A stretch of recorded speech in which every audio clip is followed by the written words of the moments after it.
Welcome inside the GCU softball stadium. If you're just joining us, the second game of the doubleheader with GCU against Weber State started a little bit early. So we are currently in the top of the first with Weber State having one person on third base, with the count now being a 1-0 count to Hawker.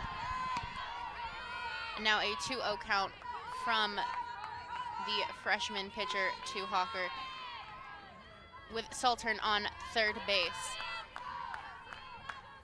And this was the matchup we were talking about in the first game, Cheyenne. The highly anticipated debut of Sydney Sahar as the first play of this game, obviously resulting in Saltern ending up on third base. And then, of course, a perfectly executed play there from Hawker, tapping that one right in front of Dietrich over there at third base. And then, of course, catching the Lopes off guard, advancing over to second base. And just like that, the Lopes, of course, in trouble now with the runners on second and third, nobody out. So Sydney Sahar, again, gonna have to get out of trouble here in her first collegiate appearance for the Lopes. And we kind of talked about some of her high school numbers in that first game against the Lobos. She graduated from Centennial High School in Pierre, Arizona.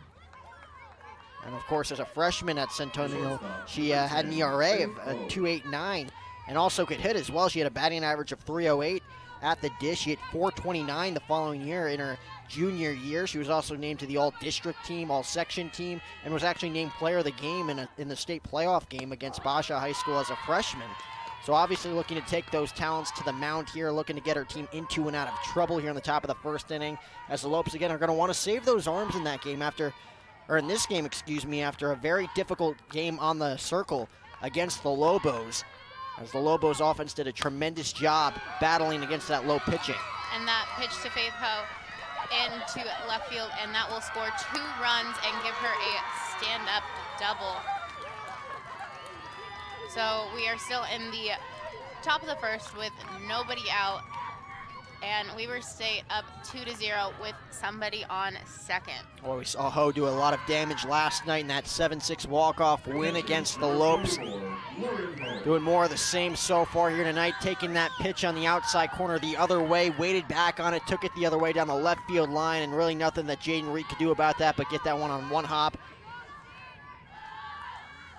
Easily allowing 2 runs to score. Now another runner in scoring position here.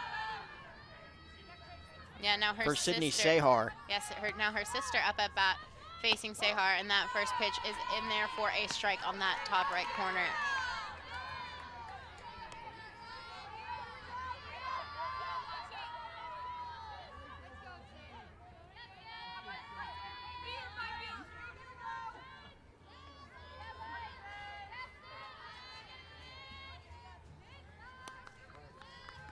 And again, not quite the start that you would want from Sydney Sahar in this game, but she's got to buckle down now, try and get out of this inning, try to limit the damage here with already 2 runs on 3 hits in her first 3 batters. And that one popped up by Ho into right center and is caught, but the runner will move to third and will be safe standing left at third. So there's now 1 out on that sacrifice fly to move the runner to third. The first baseman, number 11, Mikkel McHouston. McHouston now up at bat for Weber State.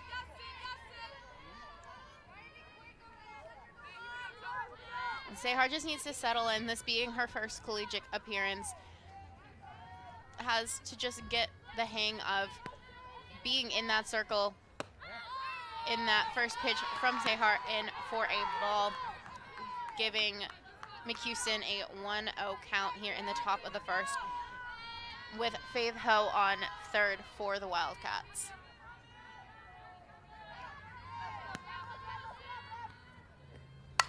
And that one's popped up into center, a little shallow, and will fall in between those cracks, scoring 1 run for Weber State, with Faith Ho coming off from third and allowing McHouston to get safely to first. Well, Weber State just pushing all the right buttons right now. Finally, the Lopes able to record an out, but of course Ho advancing from second to third, tagging up from second, and then of course McQuiston right there, placing that one beautifully with the infield in right over the head of Kristen Fifield over there at short as that one found the grass. Now 3 runs on the board early on for Weber State, and a quick mound conference right here for Sydney Sehar and company, as well as the rest of that infield. And of course, we mentioned the pitching in that game against the Lobos just about an hour ago, Cheyenne. Their offense doing a tremendous job battling, really getting those pitch counts up for Yessie Morrison, Lexi Coons, And Ryan Denhart. and Ryan Denhart in that game. Yeah. And of course, doing the same right now, Sydney Sehar, not quite battling her in that zone, but getting ahead of her, really going after her with these first pitch fastballs, as you can see here with Mohi digging in. This will be her first plate appearance against the Lopes. Did not play yesterday.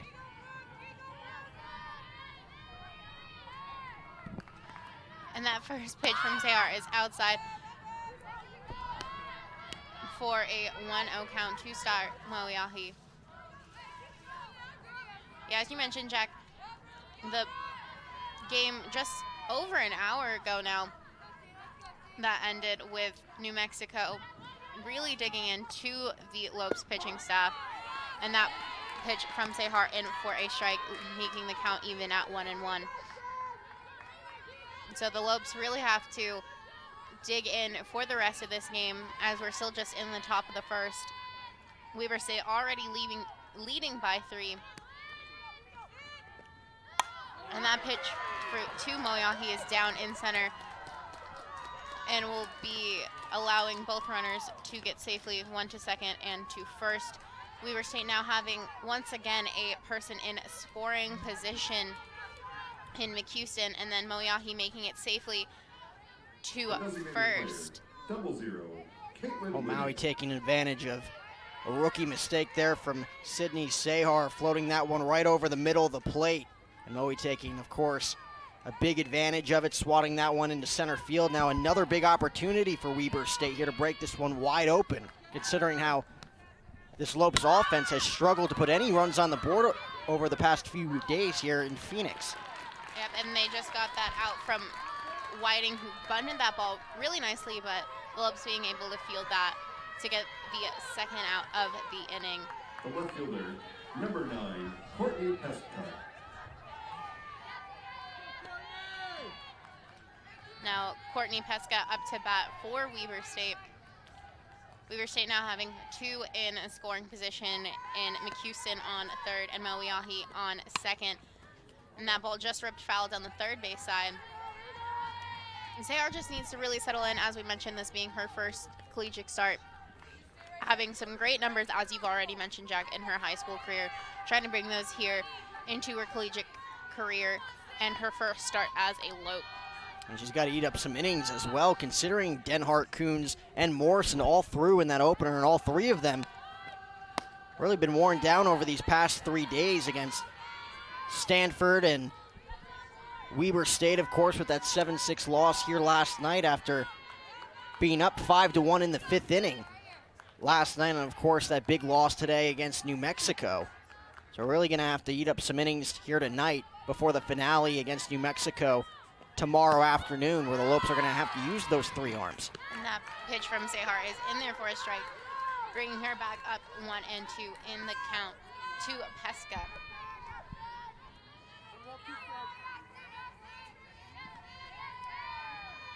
And both runners ready to go at any sign of movement, and Pesca shows bunt, and she's able to check her swing on that ball. So now bringing the count back to a 2-2 call for Pesca.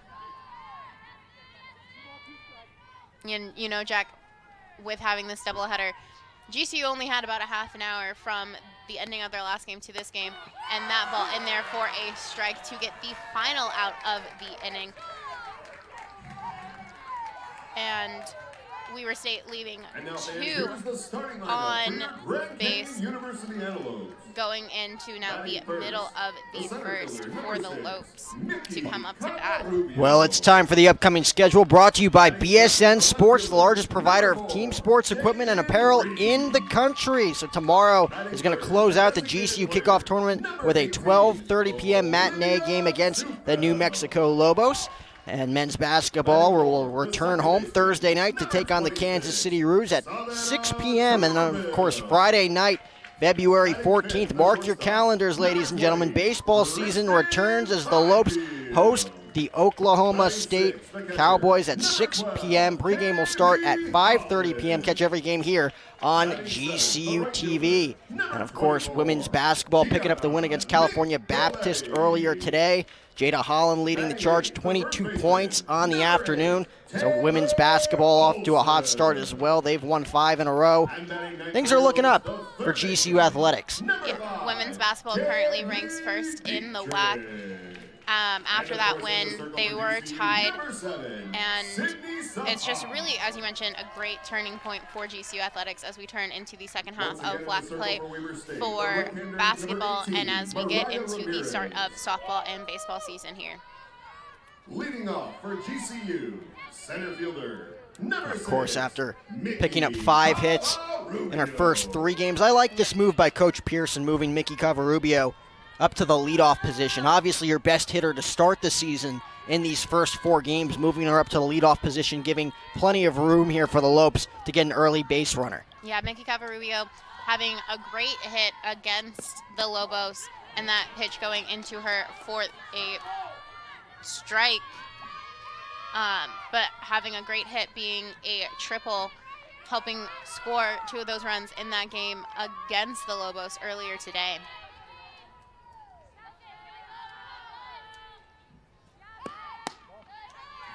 And that just outside, bringing the count to 1-1. And as we mentioned about Covarubio, her very first collegiate at-bat, getting a great hit, swung on her very first pitch, and then her second hit within 2 more pitches.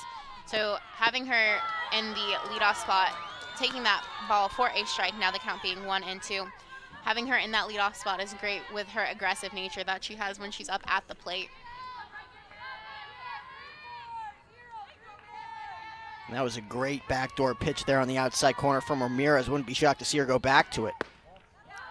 Just outside now, evening the count to 2-2 here in the bottom of the first. Lopes really looking trying to get at least some of those runs back, as Weber State was able to score 3 in the first inning. So the Lopes really want to at least try and cut into that lead as early as they can, and that pitch fouled off by Covarubio. Hit the back of her bat, and the count will stay at 2-2. And this is when you want to strike if you're the Lopes. After giving up those 3 runs on 5 hits in the first inning, you want to back your pitcher, your freshman pitcher here, especially with Covarubio at the plate hitting .625. And Covarubio hits it to shallow right and will be caught for the first out of the bottom of the first. And that will bring number 4, Jaden Reed. That'll bring Jaden Reed up to bat. Reed also had a great day yesterday as well as earlier today. And something that the Wildcats have going for them in their favor already is that they had a longer rest, and that ball to Reed in for a strike, putting her behind in the count 0-1.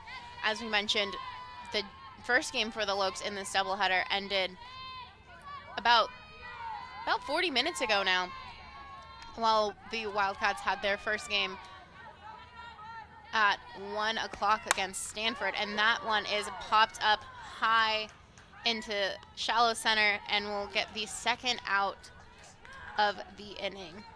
So Weber State having a longer chance to rest here, Jack, when the Lopes only having about 30 minutes in between both of their games here today. Well, that's the biggest X factor in this game, Cheyenne, because the Lopes did use their top 3 pitchers already earlier today. They threw a ton of pitches, as well as throughout this entire weekend, again against Stanford, Weber State last night, 2 shutout losses to Stanford, and then a big game earlier today against the Lobos. The Lopes pitching currently hanging on by a thread, looking to rest those arms. And as we mentioned, Sydney Sehar going to have to eat up some innings in this game if the Lopes are going to want to maintain this elite pitching staff. And now Olivia Zufelt with her 0-1 count being added into the lineup after getting to pinch hit yesterday, and that in there for a strike, so bringing her count to 1-1. We saw her added to the lineup in that first game against New Mexico, and her back in the 3-hole here against Weber State.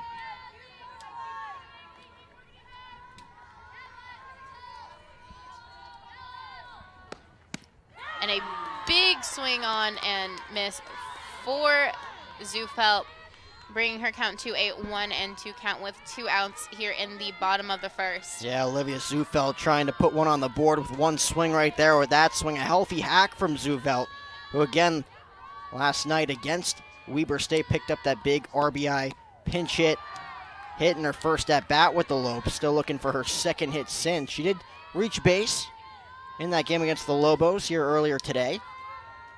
But again, just trying to give the Lopes a 2-out base runner here, trying to get Savannah Torville to the plate, who could, with one swing, the Lopes still looking for the first home run of the year with one swing, could make this a one-run game, but it doesn't look like she's going to get that opportunity. And that one popped up by Zufelt, caught by Moiahi for the final out of the first inning. So the score at the bottom of the first, Weber State 3, the Lopes 0, with no man left on base and no hits. As we go into the top of the second, you'll get more softball right here on GCU TV.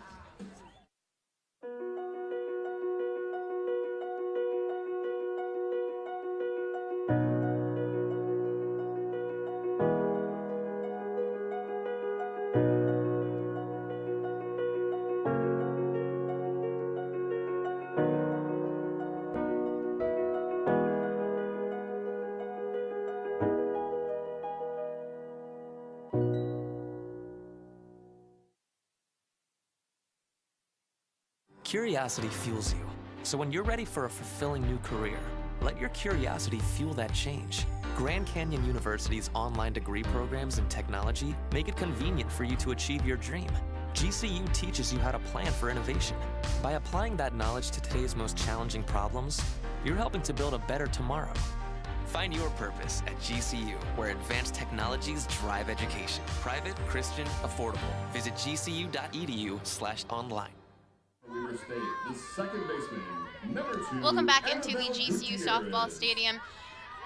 The first person at bat for the Wildcats at the top of the second will be Gutierrez here, leading out the bottom of the inning. And the first pitch to her is a strike as she swung on and missed, so her count quickly goes to 0-1.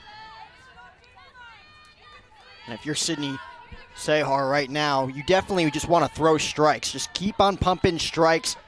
Make Weber State put the ball in play here and try and get yourself out of the inning quickly, just like that. Yep, just pop that one straight up back to center, allowing to record a out really quickly for the Lopes, which is something that they need to get ahead of, as they had that problem earlier today against New Mexico, where New Mexico was really pounding the GCU pitching staff, taking 6 to 7 at-bats per at-bat, and their pitcher being able to record outs really easy. So Sehar getting those outs early on will be super helpful, and that first pitch from Sehar, as you mentioned, is in for a strike. And as long as she can keep pounding that strike zone, Zach, it'll be a good night here for the Lopes.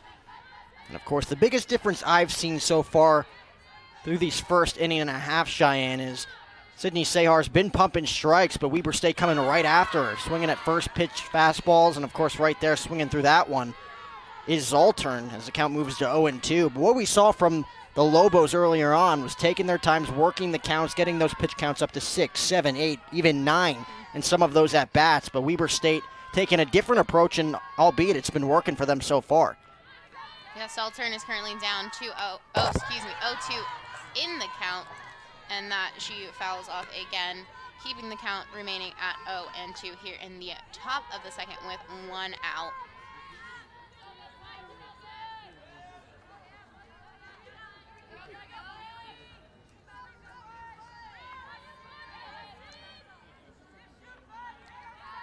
So now this pitch coming from Sahar. Down in there, a little low, now bringing the count to be a 1-2 count. Yeah, you know, for Sydney Saltern. wanted that call from Dale Wilson, the home plate umpire, just a tad bit inside. We'll see if she goes back there again. 1-2 count, has a few pitches to spoil here. Up in the count, 1-2. Wouldn't be shocked to see her go back in, trying to jam Saltern here with 2 strikes. And that just again off the plate, bringing the count to a 2-2 here for Saltern. Yeah, spoke a little too soon, goes with the outside pitch there on 2-2. And again, she does have at least one more pitch to spoil her. 2 balls and 2 strikes. We'll see if she tries to spool Saltern here with nobody on base. And Saltern fouled that one back. So the count will remain at 2-2 for the Wildcats. Again, as we mentioned, this is something that New Mexico did early, making the pitchers work in their pitch count and just driving it up slightly.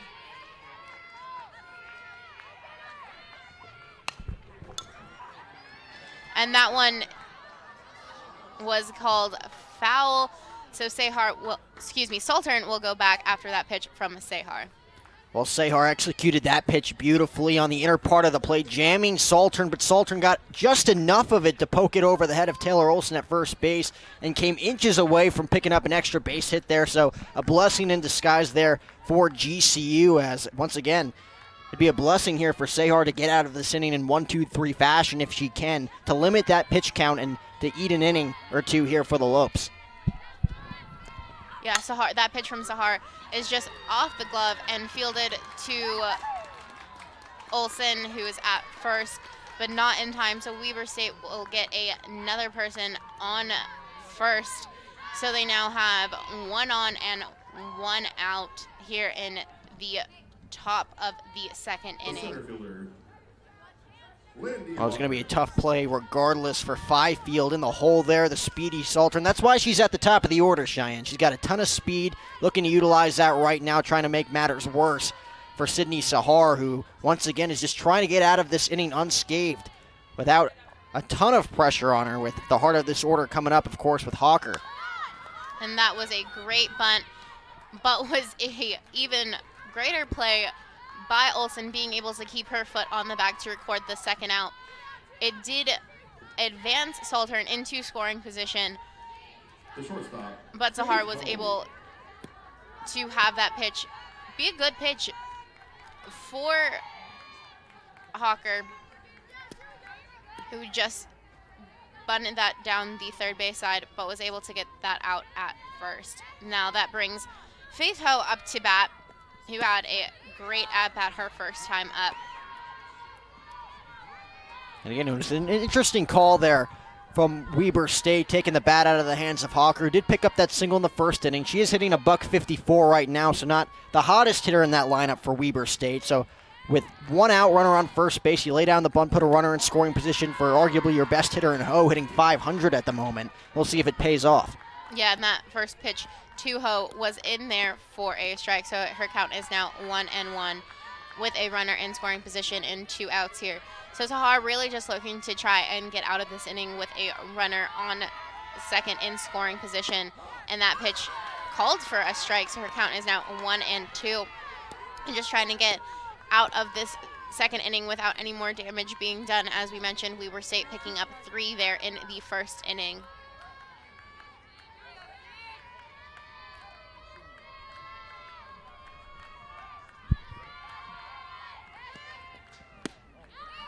And that pitch to Ho is just down and a little outside, so it will bring the count to 2-2 for Ho. Zahar's settling in now. She has about 34 pitches, so her next one will be her 35th pitch of the game. As we mentioned, this being her first collegiate start, so Zahar still trying to just settle in and get used to this field as a Lope in her first collegiate appearance. And that was a perfectly executed pitch there from Sahar, too. Just, again, not getting the call there from Dale Wilson on the outer part of the plate, low in the zone. Nothing you could do there if you're Sydney Sahar, but now you got to come right after Ho here. 3-2 count. Can ill afford to pass the baton to her sister waiting on deck. And that one by Ho is popped up and is caught by, looked like Dietrich, if not Fifield, to end the top of the second, with Weber State leaving 1 on. Well, get the best gear to show off your Lope pride. Go to lopeshop.gcu.edu to find everything GCU, from the newest apparel to the coolest accessories. Use promo code GCUTV25 to get 25% off for being a GCU TV viewer. Again, that promo code is capital GCUTV25. Let's paint the Valley purple. Lopes up. Yeah, you know, Jack, Lope Shop has some great gear. And as a matter of fact, if you happen to stop by the GCU softball stadium, they have a table downstairs underneath the bleachers on the first base side. They also have one over at Brazel Field by the baseball stadium, GCU Arena. They got, of course, the giant Lope Shop on campus here, on the main part of campus, right by the Jerry Colangelo Museum. And as you know, with all of these spring sports starting, it's always great to get some new Lopes gear going into softball and baseball season. Leading off the bottom of And the leading second off for the GCU. second for the Second Lopes baseman, is second number baseman 26, Savannah Torville. Torville hitting a .273 average, helping to get something going here for the Lopes in the bottom of the second. That first pitch is in for a strike. She was able to hold up her swing, so her count goes to 0-1. As you mentioned, Jack, Savannah Torville, a dangerous hitter when she needs to be. Really hoping that she can get something going for the Lopes, as that pitch is outside, so it evens her count at 1-1. And to that point, Cheyenne, we've kind of seen a bit of a power outage so far here through these first 4 games. Lopes still looking for their first long ball of the season. We saw 4 solo shots off the bat of the Lobos earlier today, bringing them to that 6-run win. And that ball from Savannah Torville definitely had the power, as it's launched here into the bleachers right in front of us. So she has the power. She just has to get that pitch that she thinks is the best one for her to get that first launch of the season for the Lopes. And of course, if it's going to be anybody to end that drought for the Lopes, it's going to be Savannah Torville, leading the team in home runs a year ago. Yep, and now her count is 1-2 after she just fouled that one off. And with that pitch, she again fouls off, and we're very thankful to have that net there, Jack, as that one was fouled straight back. You would have caught it. Kyle's not here. Kyle would have just jumped up and caught it for us. GCU TV's Kyle Borg, quite the athlete. Mentioned yesterday that he would lay out to catch a ball if it came back here. Fortunately not here today. And that pitch from Torville is launched into the right center, and she will go for a double and will be safe at second base. So as we mentioned, Torville having that power when she needs it, and having a great start off here for the Lopes in the bottom of the second. Well, great piece of hitting there from Savannah Torville. Again, 2 strikes in the count, taking that pitch the other way, waiting back, just like we saw in the 3rd inning of that first game earlier today against the Lobos, taking that pitch the other way into the gap. But, boy, I'll tell you, Hawker making that play a lot closer than I thought it was going to be. Most definitely. And now Fifield is up at bat for her first time tonight and takes a big swing on and miss for strike number 1. So her count goes to 0-1 with Torville at second, and the Lopes having no outs here in the bottom of the second.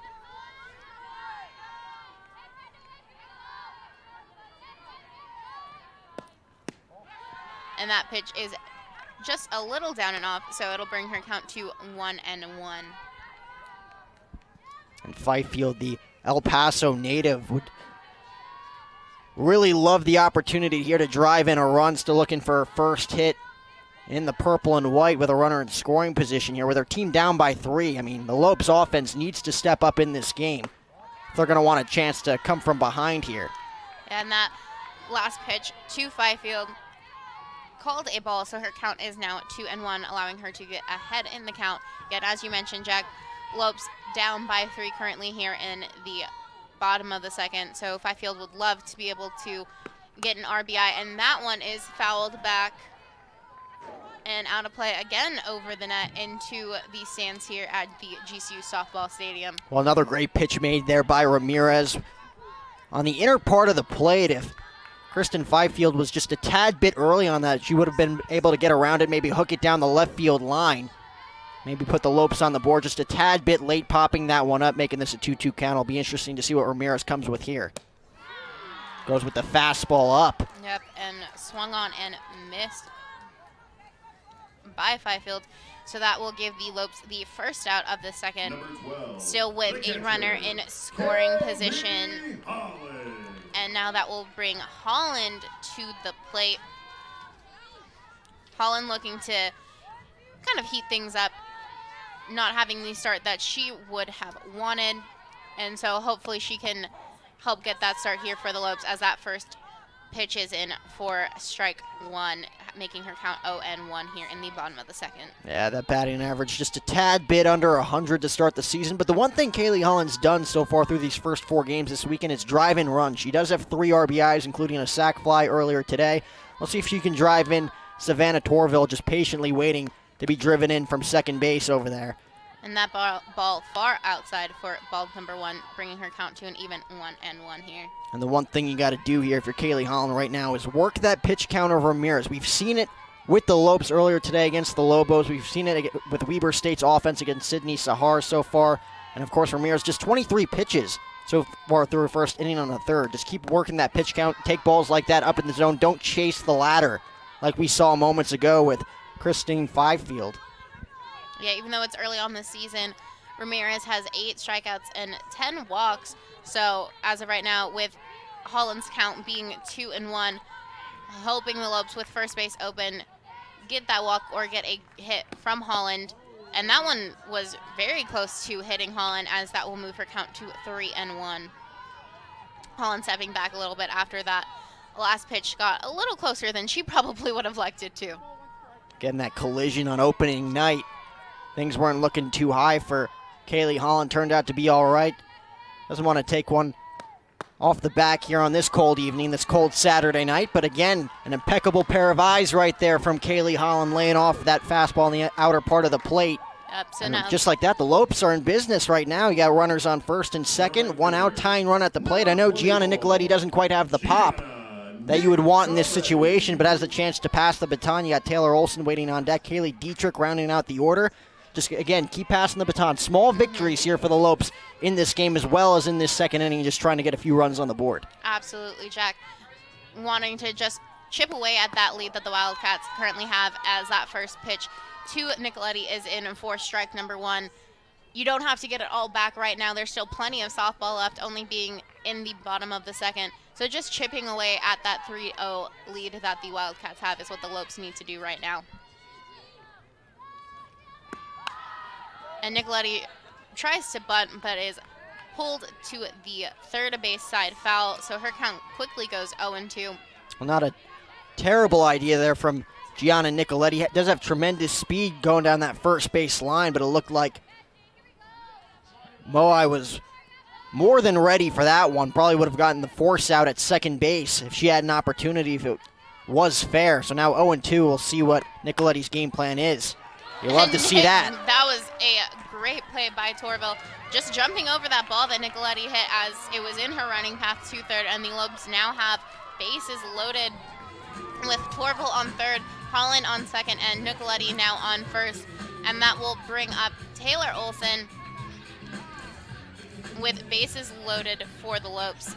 Would have been a little inconvenient there, as you see Savannah Torville jumping rope to get out of the way of that one. Would have been a little inconvenient for the Lopes to have their second out of the inning via Savannah Torville getting hit with that softball, but nonetheless, jumps a little rope, advances to third base, and just like that, the Lopes bring the go-ahead run to the plate, and Taylor Olson now on opening night. We saw Taylor Olson come to the plate against Maddie Dwyer, bottom of the first inning, against Stanford, grounded out to second. She's got another opportunity right now to redeem herself. Absolutely, Jack. And with bases loaded and only 1 out, definitely hope to at least bring 1 around, as that first pitch is in for a strike. And again, great play by Torville, just kind of doing a little stutter step and then jumping rope over that ball to not give the Lopes the second out by getting hit by that pitch. or that hit from Nicoletti. And that pitch was swung on by Olsen and slightly fouled back down the right field side. So now bringing her count to 0-2. Well, Olsen was all over that pitch from Ramirez. Went with the heater on the inner part of the plate. Olsen turning on that one early, just a bit underneath it, fouling it straight back. We'll see if she can barrel one up here on 0-2. Again, just trying to drive in a pair here, just trying to find the grass to keep passing this baton.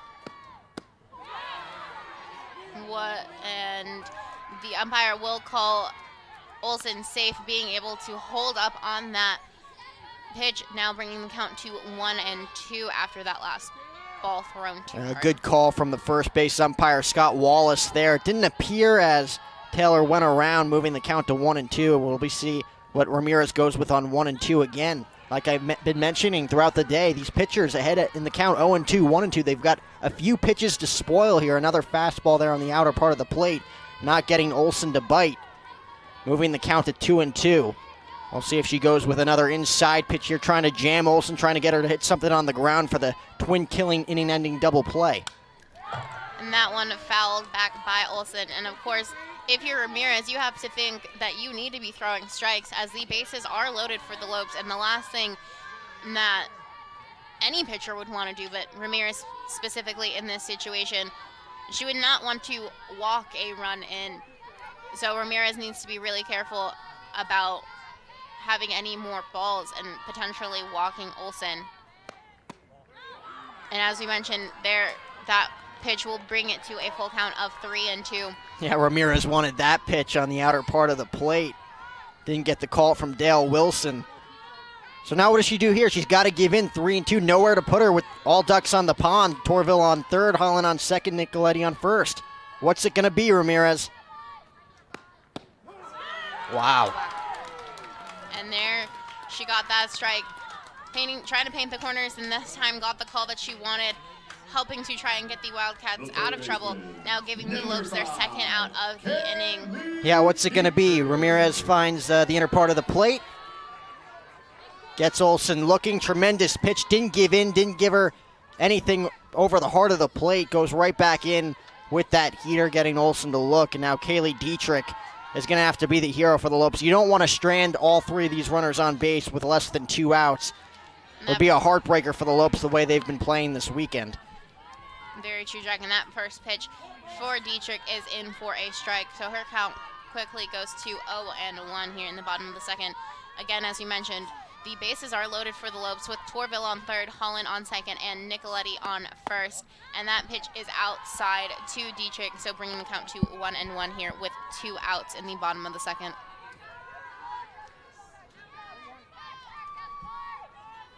Kaylee Dietrich, 3 home runs a season ago. She's got some pop in that bat. One swing of the bat if she can find her pitch. Try and drive it over the left field wall. And that one was down in the dirt. Great job by Ho staying over it and covering it, knowing that there are 3 Lopes on the bases and don't want to give away any free runs if they can help it.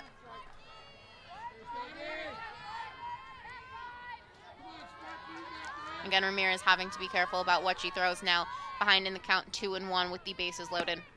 And that one is popped up by Dietrich over the third base net, probably somewhere in the field that's behind us now, Jack. And Dietrich definitely trying to help bring some of those Lopes on the bases in to score with a hit like that.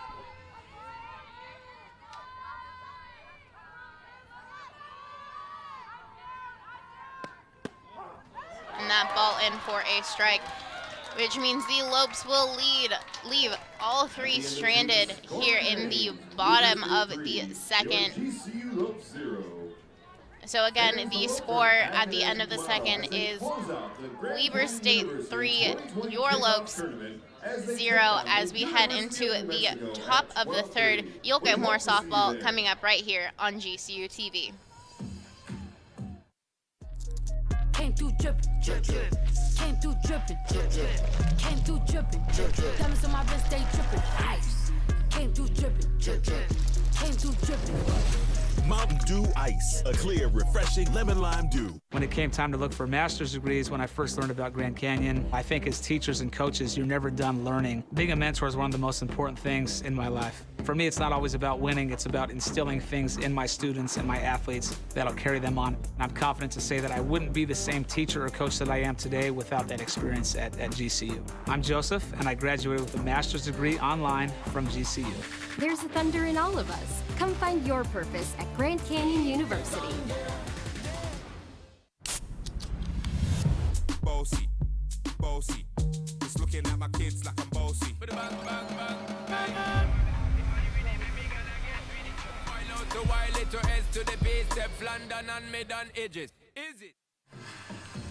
Welcome back inside the GCU softball stadium. Zahar is back in the circle for the Lopes, and the lead-off batter for the Wildcats will be the sophomore right-hander Ho. For Weber State. The catcher, number 24, Lauren So Ho. the Lopes trying to not have any more damage added on. As we mentioned, Weber State putting up a 3 spot in the top of the first. Lopes not able to answer back yet. That first pitch from Zahar is in there for a strike, so allowing her to get ahead 0-1 in the count here in the top of the first. And the Lopes missing that golden opportunity with the bases loaded and 1 out. You ever heard of Murphy's Law, Cheyenne? I have. Stated as anything that can go wrong will go wrong, and so far here this afternoon, things have not been going right for the Lopes. As you can see, another base hit off the bat of Ho there, putting a runner on, putting someone in business on base. Yeah, now for Weber State. Giving Weber State that lead-off hitter now Ho on first.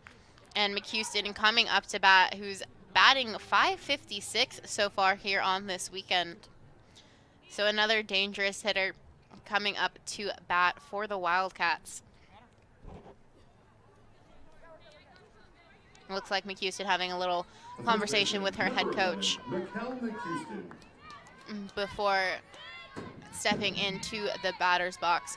And as he mentioned, Zahar having some great stats in high school, trying to bring those back here in her collegiate start as a Lope.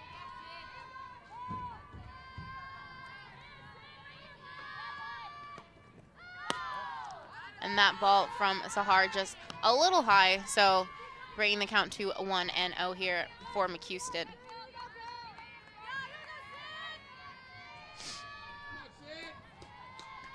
As we mentioned, McHouston having a hot bat so far in this weekend. And that ball getting away from Holland, allowing Ho to steal second, standing up. And that ball just getting past her.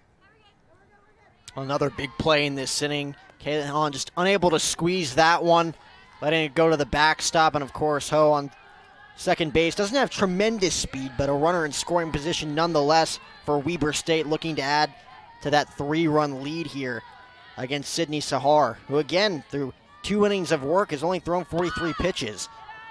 And that ball down and low, so it is a 2-1 count to McHouston. Yeah, so Wildcats now, again, have a runner in a scoring position. So Zahar just needs to settle down and try and get that first out. As you mentioned, Jack, getting those small victories in that pitch there in for a strike. So it is now a 2-2 count to McHouston. Just worry about getting 1 strike at a time. Can't change the course of a game with 1 pitch.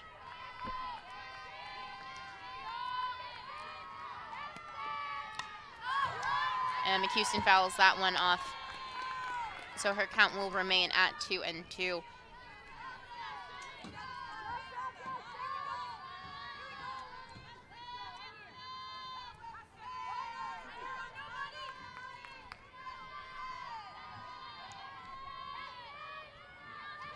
And this pitch from Zahar coming to McHouston, who pops it up and is not able to keep it in play to get that out by Dietrich, who ran over to the Lopes dugout. It was just a little out side for her reach. So her count will stay at 2-2.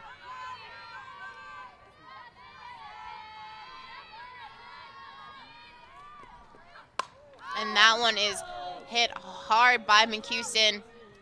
And a great catch by Nicoletti.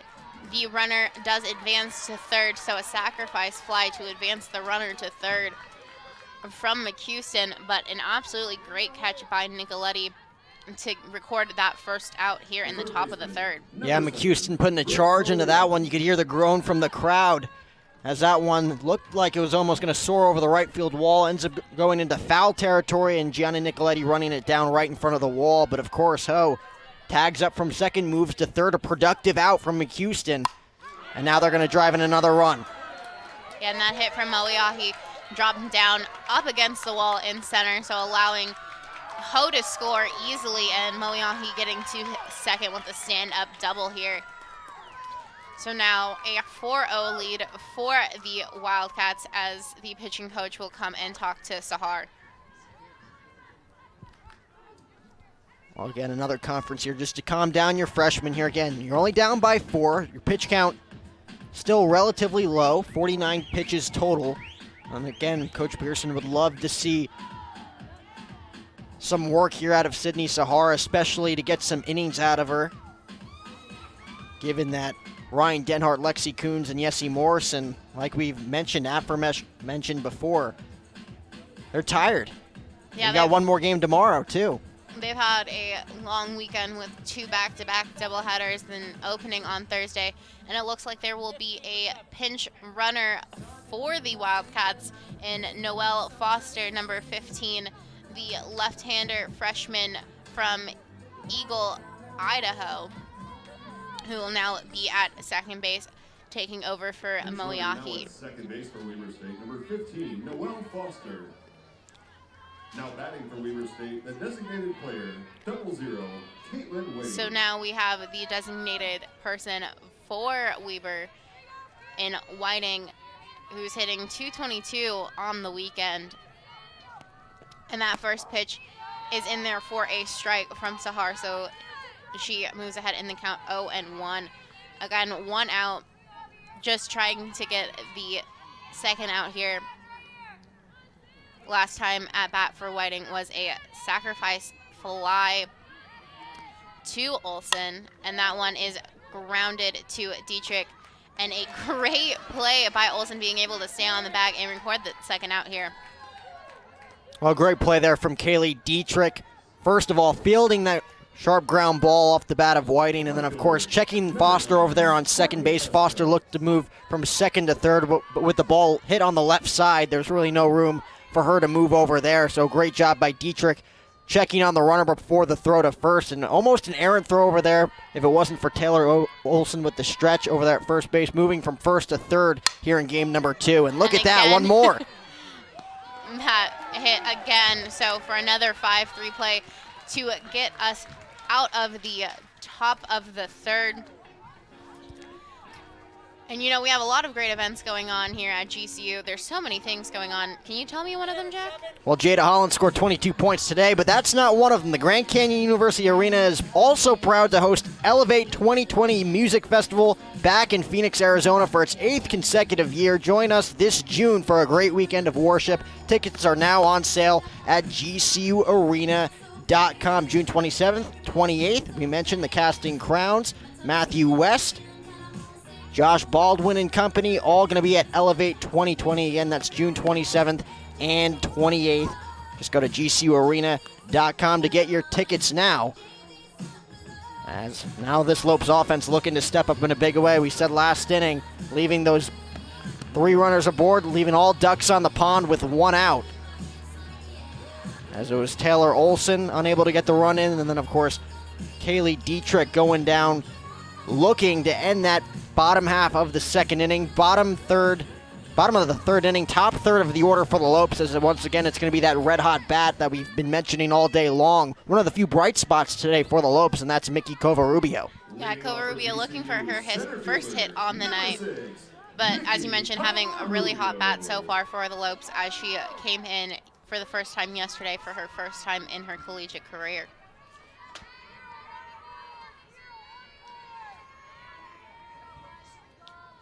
So it'll be great to see what Covarubio can do as the leadoff person here. That first pitch in for a ball, so her count goes to 1-0 here to start the bottom of the third.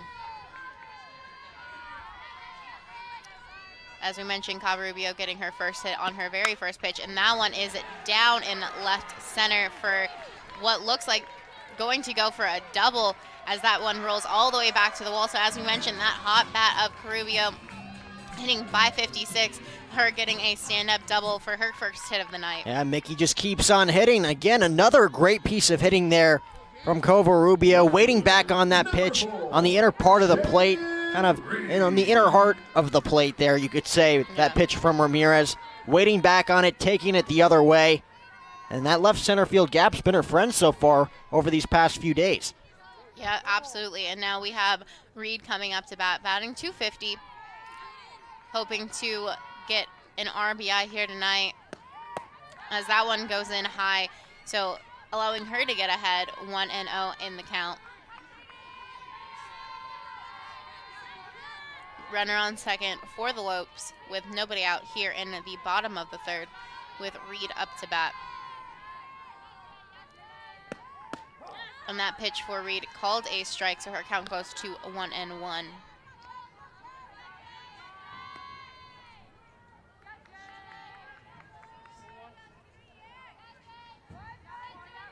And with that hit from Covarubio, her average goes up to 600 here, Jack. And that pitch with a huge cut swung on and missed by Reed, so sending her count to 1-2. Definitely trying to add at least 2 runs with that hack that she just took there.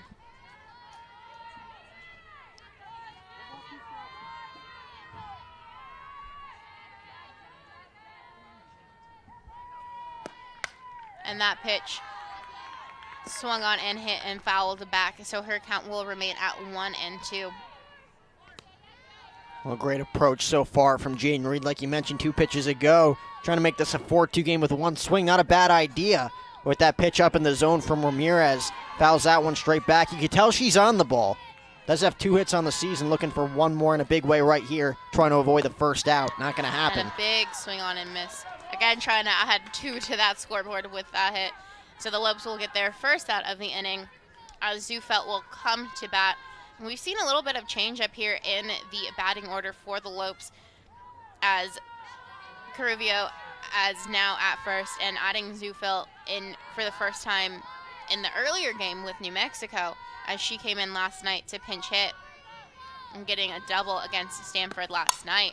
And that one looks like it is going to be gone. Say goodbye to that ball. You won't be seeing that one for a long time as Zufelt will get the first home run for the Lopes on the season and will score 2. Just an absolutely monster hit there from Zufelt to cut that lead into 2. So it is now a 4-2 lead for the Wildcats with the Lopes having 1 out. So an absolute monster hit from Zufelt. Well, you mentioned moments ago, Jaden Reed was trying to take a hack at that, trying to send it over the right field wall. Couldn't find her pitch.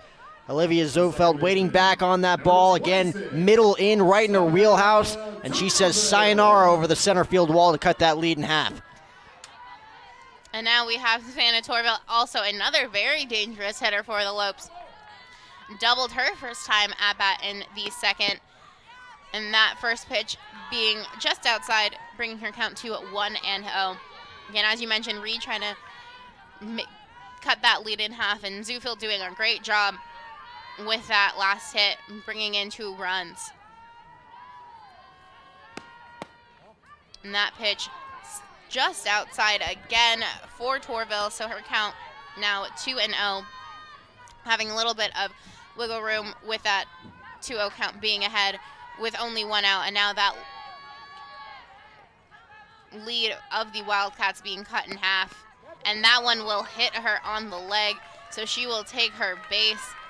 So the Lopes now have 1 out and 1 on here in the bottom of the third, and that will bring Fifield up to bat, looking for her first hit of the night as well. The shortstop, number 20, Kristen Fifield. Well, just like that, a bloop, a blast, a plunk, and just like that, another blast gets the Lopes right back in this game, nods it up at 4. Yeah, as we mentioned, a blast would be a great thing, as Fifield looking for her first hit of the night, and that blast would also allow the Lopes to tie the game, and we will have a meeting in the circle as the pitching coach will go and talk to Ramirez, just trying to settle her down after that big hit from Zufil and then hitting Torville on the side of her leg, and now being behind in the count 1-0 to Fifield. Well, again, Ramirez was wheeling and dealing before this. Again, getting into trouble last inning, was able to work herself into and out of that jam with the bases loaded. This inning's a different story, though. After that shot from Olivia Sufeld, you could tell just a bit rattled, plunking Savannah Torville there. Now the tying run comes to the plate in Kristen Fifield. Again, another new Lope trying to make a name for herself. And again, one swing of the bat, we're all knotted up at 4. You got Kaylee Holland on deck, another dangerous bat. And just reminding Ramirez what made her so successful in those first 2 innings. And that meeting in the circle did Ramirez some good, as her first pitch afterwards is in there for a strike. So Fifield pitch count will move to a 1-1 count. Again with Torville on first after being plunked in the leg at her at bat. And then that one in there for a strike. So now Fifield behind in the count 1-2. Yeah, and as we mentioned, the batting order looks a little different. The Lopes have 4 freshmen, one of them being Fifield, and one of them being Zufil, who got that home run for the Lopes. And the very first 3 batters in the inning are all freshmen. So some new faces here for the Lopes, doing some great things here tonight. Fifield's count now 2-2. Ramirez looking for the pitch, and that one will be gotten away from her, and it will be a ball thrown off, just off from Ho to Gutierrez, allowing Torville to steal second. So the Lopes now have a runner in scoring position with 1 out, and with Fifield still at bat. Well, with the Lopes trying to add some momentum here after that home run, Savannah Torville's got to know that she's going to be safe there at second base, taking off with that pitch in the dirt. That one got away from Ho just enough for Savannah Torville to slide in ahead of the tag from Gutierrez. And that one fouled off by Fifield. Her count still staying full at 3-2. Just trying to keep herself alive, trying to see if she can get a base hit, hopefully to at least advance Torville, if not allow her to come home and cut that lead even more, bringing that to a 3-4 instead of just half at 2-4 right now. And that one again fouled back by Fifield, so her count will remain full at 3-2. And something that we've mentioned before, Jack, is earlier today, New Mexico definitely took a hold of the GCU pitching staff, as they had at least 5 to 6 pitches per at-bat, if not more. And so the Lopes seeming to be doing that here with Ramirez as well. And that one hit straight to the shortstop and will record the second out here for the Lopes. Well, to your point, Cheyenne, despite the result, another productive out there from Kristen Fifield, moving the runner over into scoring position after hitting the ball on the right side. Well, Savannah Torville already in scoring position, moves over to third base. And despite the Lopes still down by 2, to your point, really driving that pitch count up of Ramirez. Entered this inning with 42 pitches, now with 63 pitches on the night through 2 2/3 innings. Maybe the Lopes can tally at least one more run here, trying to find some grass here as Kaylee Holland. And that pitch to Holland just outside, so her count goes to 1-0 from Ramirez. Holland still looking for her first hit of the night. As you mentioned, Jack, her average just under 100. Her last time at bat in the second, she was walked by Ramirez. So Holland hits that far and over, but unfortunately that ball is foul If not, then we would have had our second home run of the night. So we see that Holland has the power. If she can just keep that ball in fair territory, would have given the Lopes the tie there. Yeah, we've seen that a few times over these past few nights. We saw it 3 times on opening night. Earlier today, Kaylee Holland just getting a tad bit too early here, hooking those balls down the left field line. And of course, Ramirez being smart about it. Yep. Comes with the heater on the outer part of the plate on that next pitch. Wouldn't be shocked to see Ramirez stay on that outer part of the plate with Kaylee Holland, trying to get her to hit something off the end of the bat here, trying to roll over to second or first. Yeah, and so now Holland's count is 2-1, and this pitch from Ramirez will bring her count to 3-1. As we mentioned, Holland's last time at bat, she was walked by Ramirez. Ramirez having 11 walks and 11 strikeouts here in her 2 outings that she has had against the Lopes. And this pitch is outside, so again, Holland will be walked. So the Lopes now have runners on the corners with 2 outs, and that will bring Nicoletti up to bat. Nicoletti batting at 400, so another dangerous hitter here in this Lopes batting order. So Nicoletti hoping to keep things rolling for the Lopes, as Ufelt got that first home run of the season for the Lopes. It looks like Ho will go out and talk with Ramirez, just try and calm her pitcher down a little bit to help the Wildcats record the final out of the inning, with GCU having runners on the corners.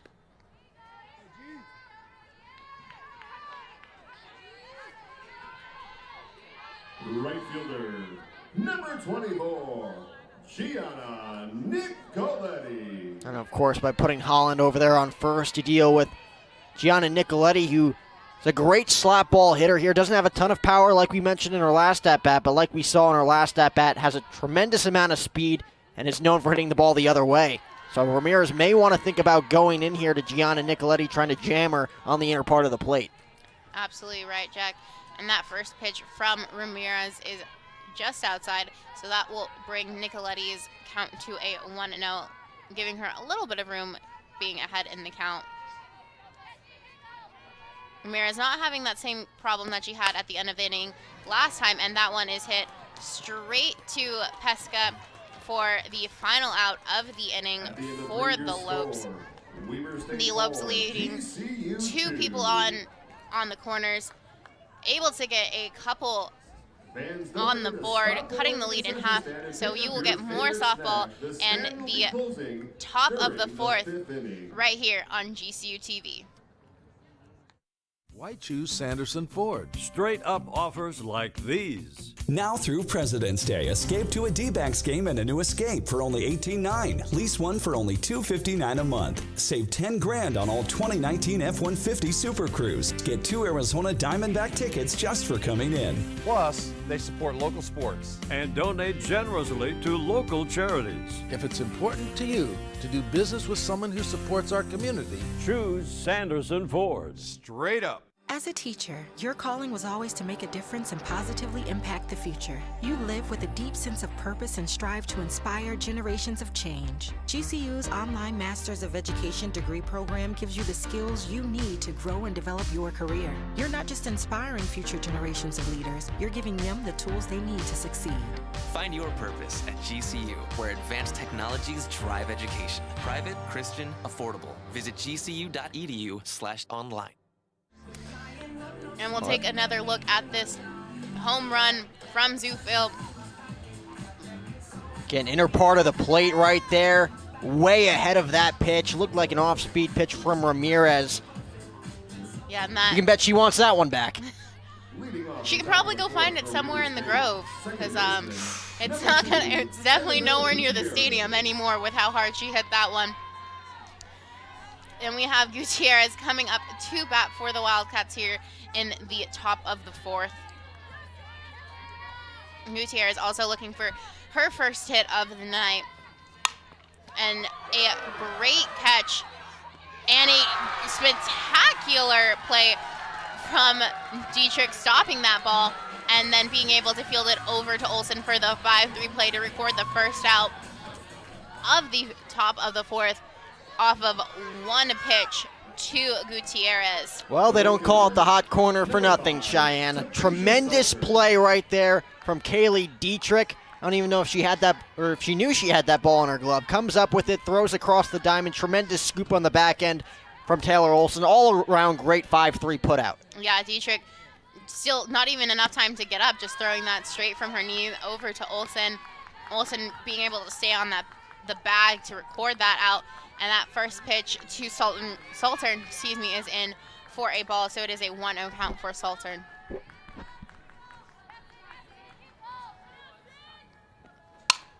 That fielded greatly by Torville to Olson to record the second out.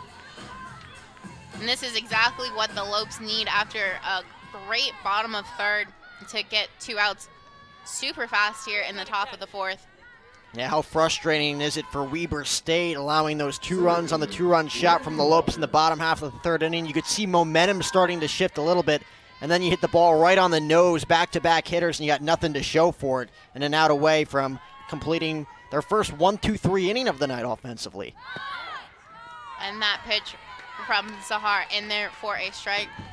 So Hawker down in the count, 0-1 here in the top of the fourth. As we mentioned, getting those 2 outs very quickly, which would be a great thing for Sahar to get her first 1-2-3 for her first collegiate career start.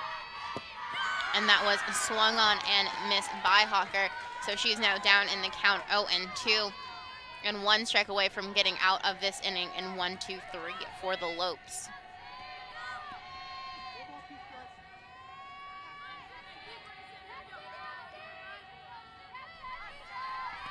And that pitch from Zahar is bunted and fielded, and unfortunately Olson was not able to.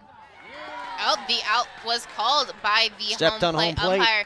Stepped by home plate, so that will be a 1-2-3 inning here for the Wildcats, and allowing the Lopes to get off very easily here in the top of the fourth.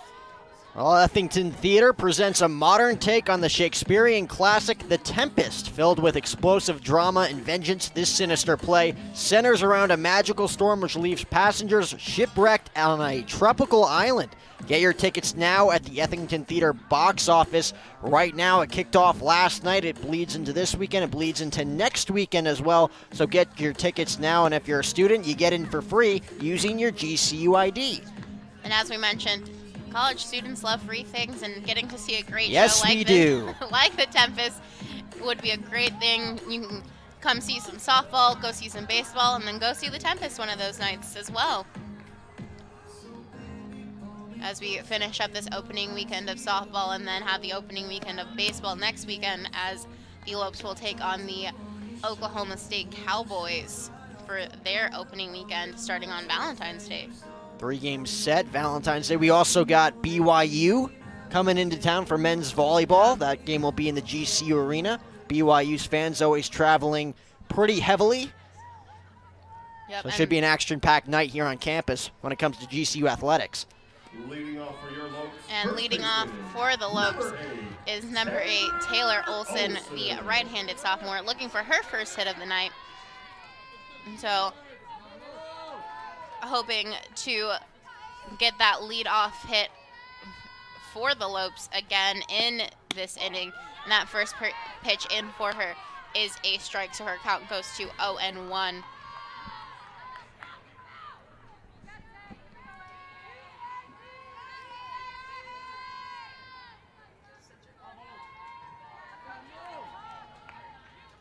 Ramirez looking in for that pitch, and that pitch to Olson is in there for strike number 2, so she goes 0-2 in the count early here in the bottom of the fourth.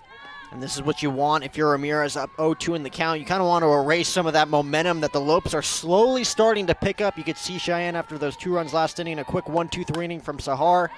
Olson battling here as she fouls that one away. Just that one fouled keep on into going. the stand. We talked about some of those small victories. You're going to see a small victory here, a souvenir here. Whoever chases that one down, nobody quite over there at the moment. But the Lopes just trying to tack on a few more runs here, trying to get at least one base runner here to start this inning with Kaylee Dietrich, who again 3 home runs last year with 1 swing of the bat could tie this game up at 4. Yeah, Olsen with that, again, fouling that one up. That one looks like it will stay in play, but was not caught by Ho. So Olsen will stay alive here at the plate. Still looking for her first hit on the night. Well, we'll see if Taylor Olsen can take advantage here in her second life. As it mentioned Murphy's Law earlier, nothing going right now for Weber State after that 2-run third inning, bottom half of the third inning for the Lopes. Hit the ball right on the nose all 3 times last inning against Sydney Sahar. They got nothing to show for it, and of course, Ho having a tough time there as it looks like Olsen's going to battle once more. Yep, she swung on that one, but Ho dropped the ball, so allowing Olsen another life here at the plate. So hopefully Olsen, again, as we talked about, battling, getting that pitch count high here, and that one is a hit shallow into center and caught by Hawker to record the first out of the bottom of the fourth, which will now then bring Dietrich up to bat for the Lopes. Also looking for her first hit of the night. Kaylee Dietrich. Kaylee Dietrich coming up to bat for the Lopes. Ramirez pitch count now coming up to 77. First pitch to Dietrich will be her 78th count on the night. And that first pitch in from Ramirez is in for a strike. So Dietrich count is now 0-1 here. Lopes trying to keep that momentum that they had from the bottom of the third. Olsen not able to make it on base for the leadoff. Dietrich trying to get some momentum going here for the Lopes as she takes a good hack at that, although it goes foul down the third base side. So her count quickly moves to 0-2. As we mentioned, Jack, Lopes just trying to take those hacks and get that lead as they are currently still down 4-2 after that bomb from Zufelt, giving them the 2. Just think if Kaylee Dietrich can get on here, you got Covarubio on deck. And that pitch to Dietrich was out and away, so now her count goes to 1-2. And yeah, as you mentioned, Covarubio having an absolutely great night, getting that double her last time up, averaging 600. So Dietrich can get on and then allow Covarubio. And then that one hit hard by Dietrich. Again, you see that they have the power, and just pulling it to the foul side on the third base side.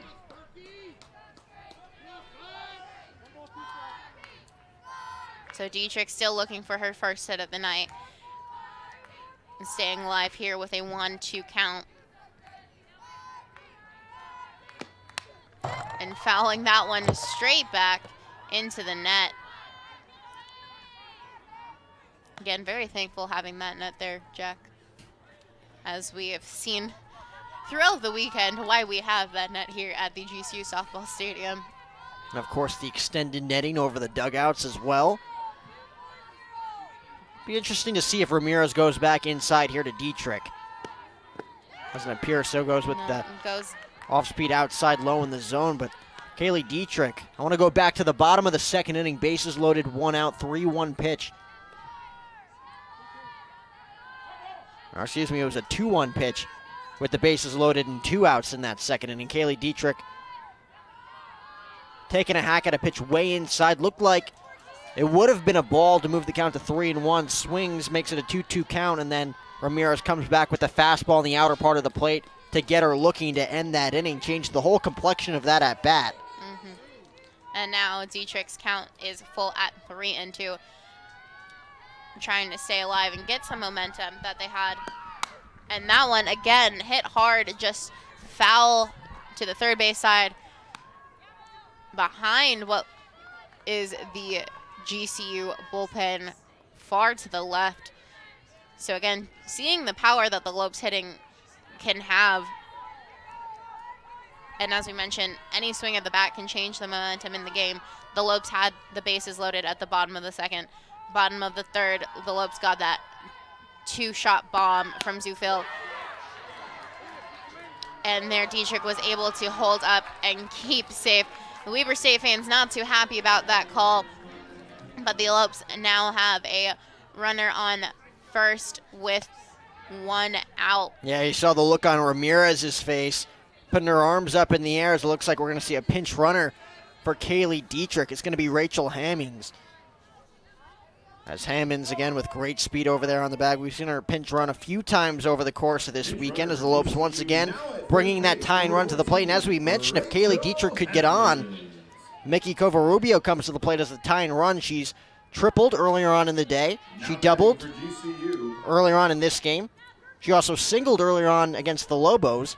So in this doubleheader, she's just a home run away from the cycle. And a home run would nod this game up at 4 apiece. Would love to see it from Mickey Covarubio, who's been the talk of the town so far for GCU softball here this weekend. Yeah, the freshman Covarubio having an absolutely great weekend, as you've mentioned. Has that power, as we've seen. So looking like the runner on first will be going at any sign of hit. That first pitch in for a ball. So Covarubio has a 1-0 count here with a runner on first. Yeah, Covarubio currently having the hottest bat for the Lopes with a batting average of 600 after her last hit. And that one hit to the right field side, out of bounds, just foul, but was caught by Salton to give the Lopes their second out of the inning here. And that will bring Reed up. And as we mentioned, Reed last inning, or her last time at bat, trying to cut that lead in half with the hacks that she was taking. And then Zufil, of course, after her doing so with that bomb to center. So Reed is still looking for her first hit of the night, batting a little over 200 at 231. And that one hit just foul of the third baseline. Moiahi was also short of catching it. If that would have stayed fair, that would have been great for the Lopes here. And Reed just a little too out in front of that pitch from Ramirez. Maybe she waited a little bit more, able to take that ball into left field, slice it the other way, pass that baton to Olivia Sufeld, who you know has the pop, as she proved in her last at-bat, to give the Lopes a 5-4 lead. Again, just trying to get on base here as she takes another hack. A couple of good hacks in this at-bat from Jaden Reed. That one fouled back to her count, moving to 0-2 here. Yeah, as we've seen, the Lopes have the power. Just trying to control where that tends to go has been the challenge for the Lopes. And as you mentioned, if you could get Reed on base here, and then having a runner in scoring position, and having 2 on for Zufelt, who her last time at bat had a home run bomb down center. And that one just off the plate. So Reed's count will move to 1-2 here with the runner on first and 2 outs here in the bottom of the 4th.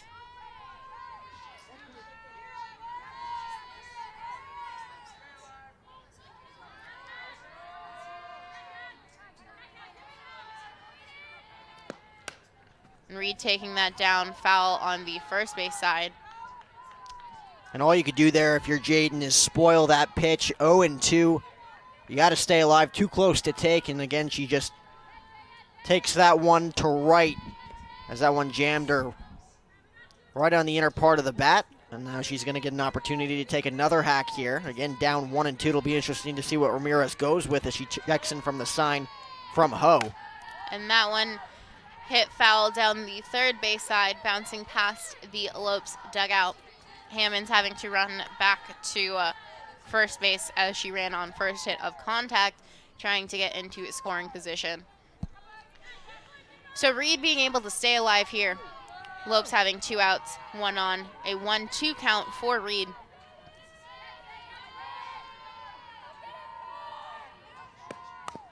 And that one just tipped off the bat of Reed, so allowing her to stay alive here and still having a 1-2 count. As I mentioned, Reed hitting .231, still looking for her first hit of the night. Striking out in the bottom of the 3rd last inning, trying to, again, as we mentioned, cut that lead in half. And that one is whacked high and far back But it is caught by the right fielder for the Wildcats, recording the final out of the inning for the Lopes. Lopes leaving 1 on. And you'll get more softball and the top of the 5th inning right here on GCU TV. But we already have the best student section in the whole country. I know, but what can we do to take this thing to the next level? Guys, I think I've got an idea. Whoa.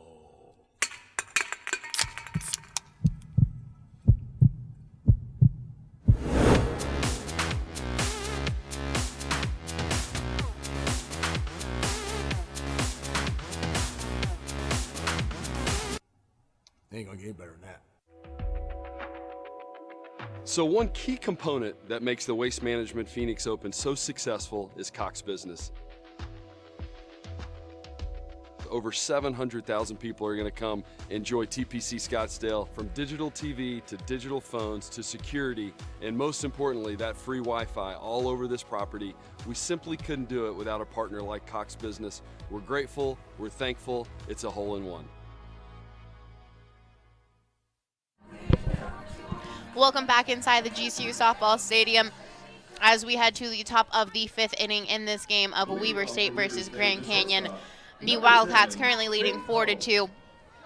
Now at bat for the Wildcats is Faith Ho, having a double her first time at bat, hoping to get the momentum starting here in the 5th for the Wildcats with a big swing on and miss for her first pitch, so falling behind in the count 0-1. But a dangerous hitter in Ho, as she is averaging .444, looking for her second hit on the night. And Weber State, of course, trying to change the momentum here after Jaden Reed putting a charge into one in the bottom half of the 4th inning. Looked like she had potential to tie this game up at 4. It looked like that ball had potential to get out of here, but right in front of the right field warning track, play was made. So again, the heart of the order due up for Weber State, as it looks like they're going to try and change that momentum with a big swing right there from Ho. Yep, Ho hitting it right down to center, rolling back a bit, so Ho is safe at first, and that will now bring her sister up to bat for the Wildcats. Her sister also looking for her second hit of the night. Lauren Ho batting .545.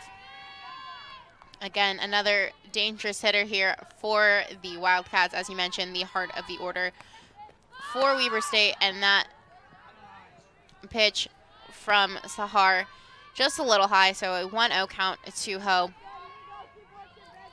And Faith Ho started to run, and Holland was great in stopping her, jumping up with that ball, ready to throw if need be.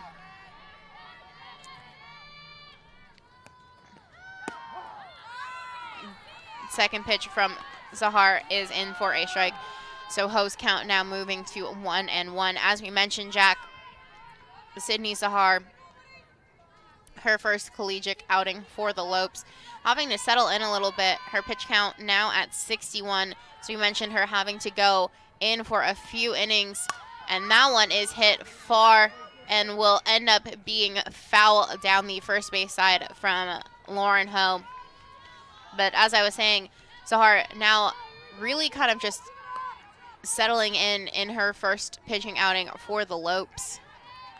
And again, with the heart of the order due up for Weber State, this is the inning that you got to keep things intact. Because again, that leadoff single things can unravel here. Ho digging in, McHouston on deck. We've seen her put a charge in to a few balls so far here tonight. Sydney Sahar's got to make her pitches, and you could say sayonara to that one. And that one will be gone. So both Ho's will come around and score in a two-shot from Lauren Ho, scoring her sister, Faith Ho, who is on first.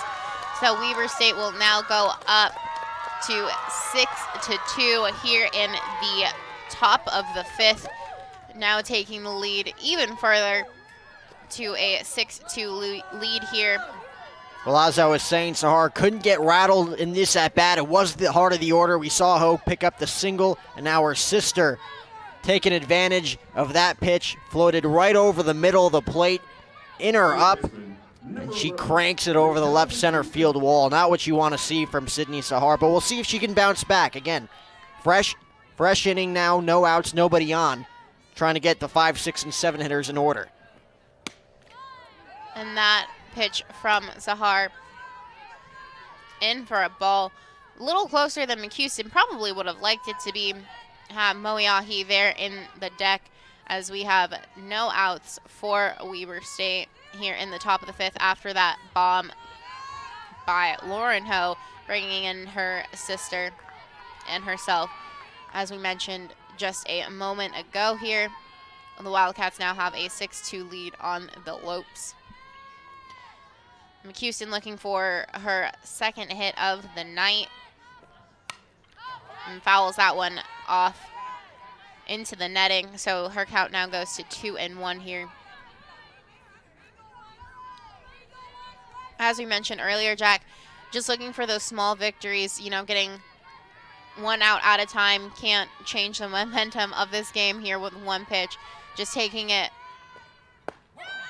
every little by little, and that's a good step to it as Sahar gets her second strike here. Now we mentioned step by step the small victories in this game, and right now Sydney Sahar's just got to focus on getting out of this inning without allowing any more damage after that 2-run shot from Ho.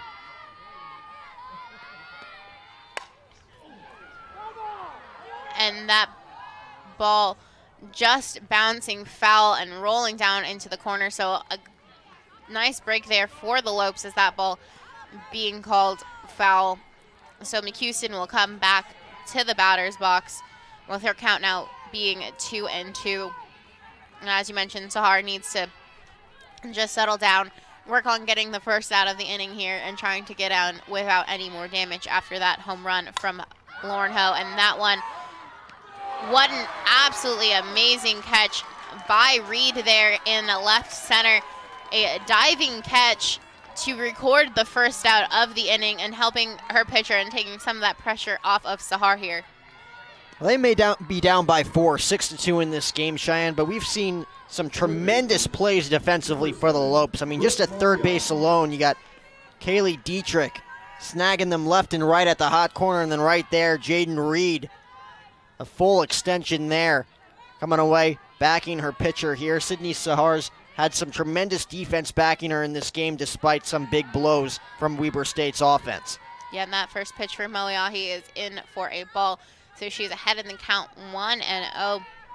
But yeah, as you mentioned, some great defense going on by the Lopes here.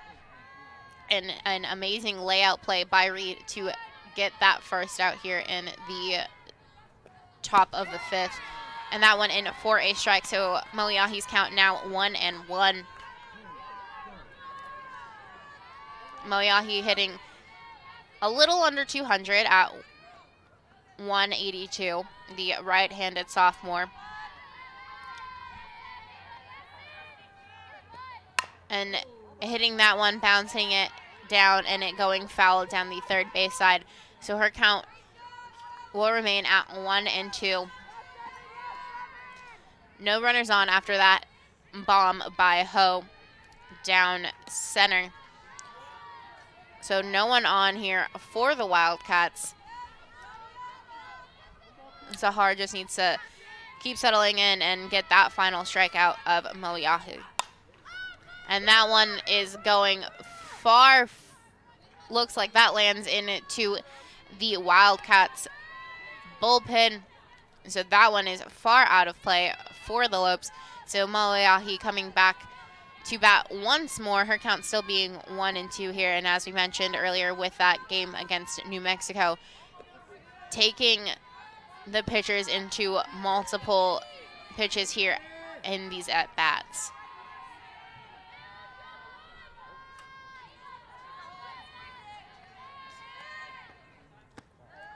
Well, the big factor in this start for Sydney Sahar, regardless of what the outcome is, she's going to look back at the top 6 hitters in that order for Weber State. Saltern 2 for 3, Hawker 1 for 3, Ho 2 for 3, Ho 2 for 2, McHouston 1 for 2, and then Moe now 3 for 3 with this single. The first 6 hitters in this order against Sydney Sahar, each with multiple hits. Of course, 7 through 9, you got Whiting, Pesca, and Gutierrez, all hitless against Sahar. So I was going to say, if she was able to get past Mohi here, you got a free ride here for the most part against Whiting, knowing that you've been successful the first 2 times around. But Mohi now 3 for 3, the first of 3 hits on the night against Sahar.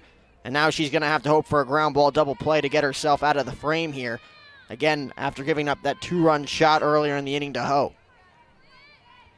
Yeah, Moeahi now here at first with Whiting up at bat. Whiting almost looking like that one hit her, trying to walk to first and then going back as it being called a ball by the home plate umpire, Dale Wilson. So her count quickly goes to 1-0 with Whiting being ahead of the count. And that one in there for a strike for Sahar.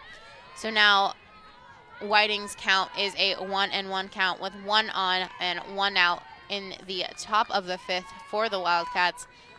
Sahar trying to just limit the damage that has been done. As we mentioned, that home run by Ho for her bringing in her and her sister. And that one called a strike. So it is now a 1-2 count here for Whiting. Sahar just needs to get that last strike with Whiting or a ground ball to get a double play and get the Lopes out of this inning and into the bottom of the 5th.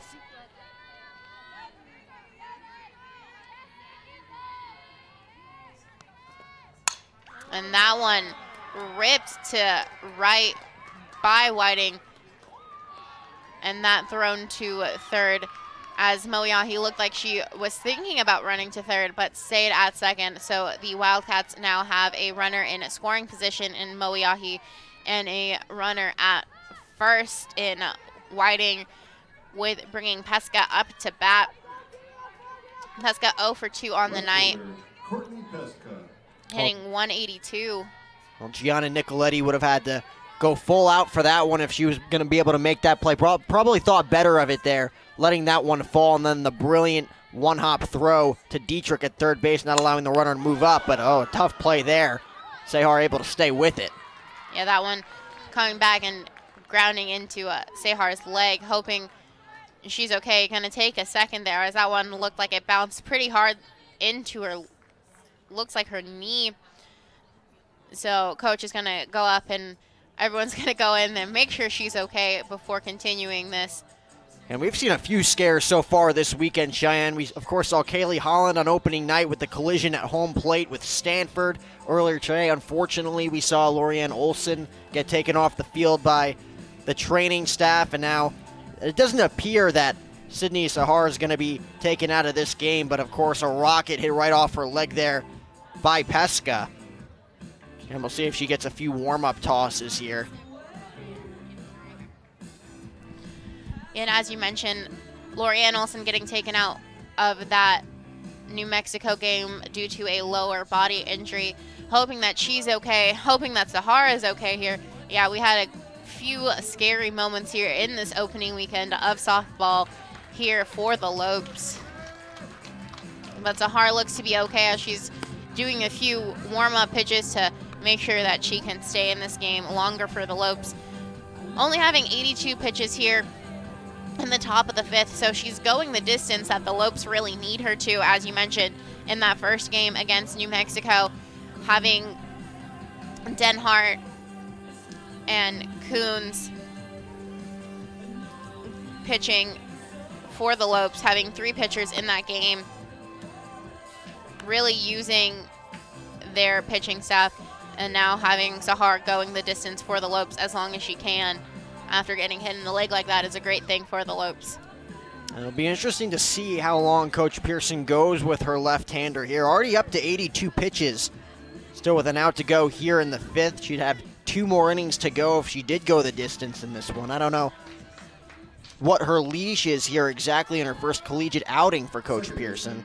Annabelle Gutierrez. But given that she wants to save those 3 arms for tomorrow's matinee against the Lobos, wouldn't be shocked to see Sydney Sehar go the distance here if she's able to keep that pitch count under wraps. Yeah, now Gutierrez at bat for the Wildcats. Wildcats have 2 runners in scoring position, and that first pitch from Sehar is a strike. So it doesn't seem that hit in the leg seemed to bother her that much with that first pitch coming in as a strike.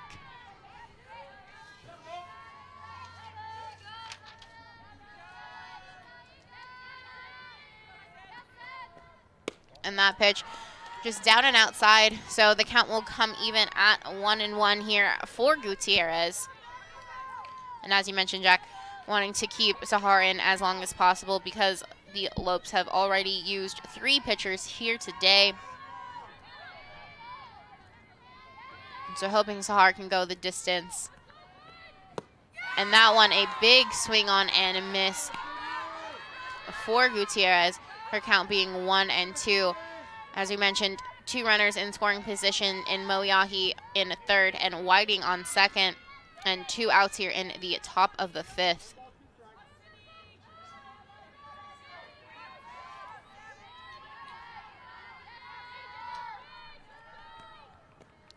And that pitch was tipped by Gutierrez, so Gutierrez staying alive here at this at-bat with a 1-2 count.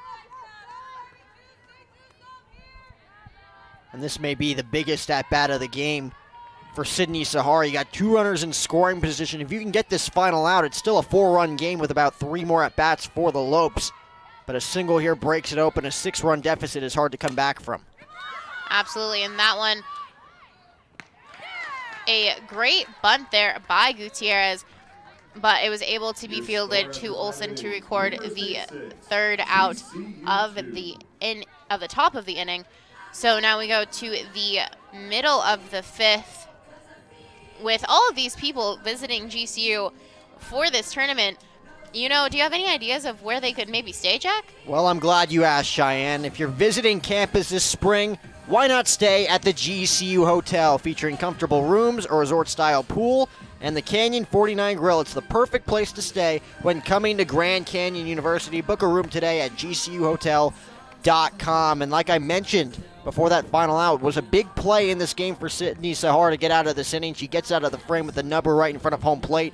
Now the Lopes down by 4 after that 2-run shot from Ho.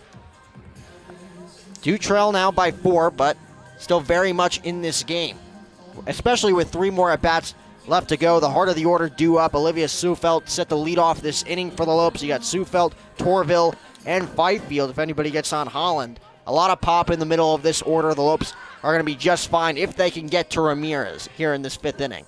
Yeah, Ramirez started the game with only having 10 walks on the season so far, now up to 13 walks. So she's walked a few people here tonight, and if the Lopes can take advantage of walks and powerful hitting, as you mentioned, Zufelt leading off the order here for the Lopes, and getting that shot in the 3rd with bringing in 2 for the Lopes. So a lot can be done here in this heart of the order for the Lopes. And that one from Ramirez is far offside, so Zufelt will start with a 1-0 count here. And after that home run, now batting .286 here on the season.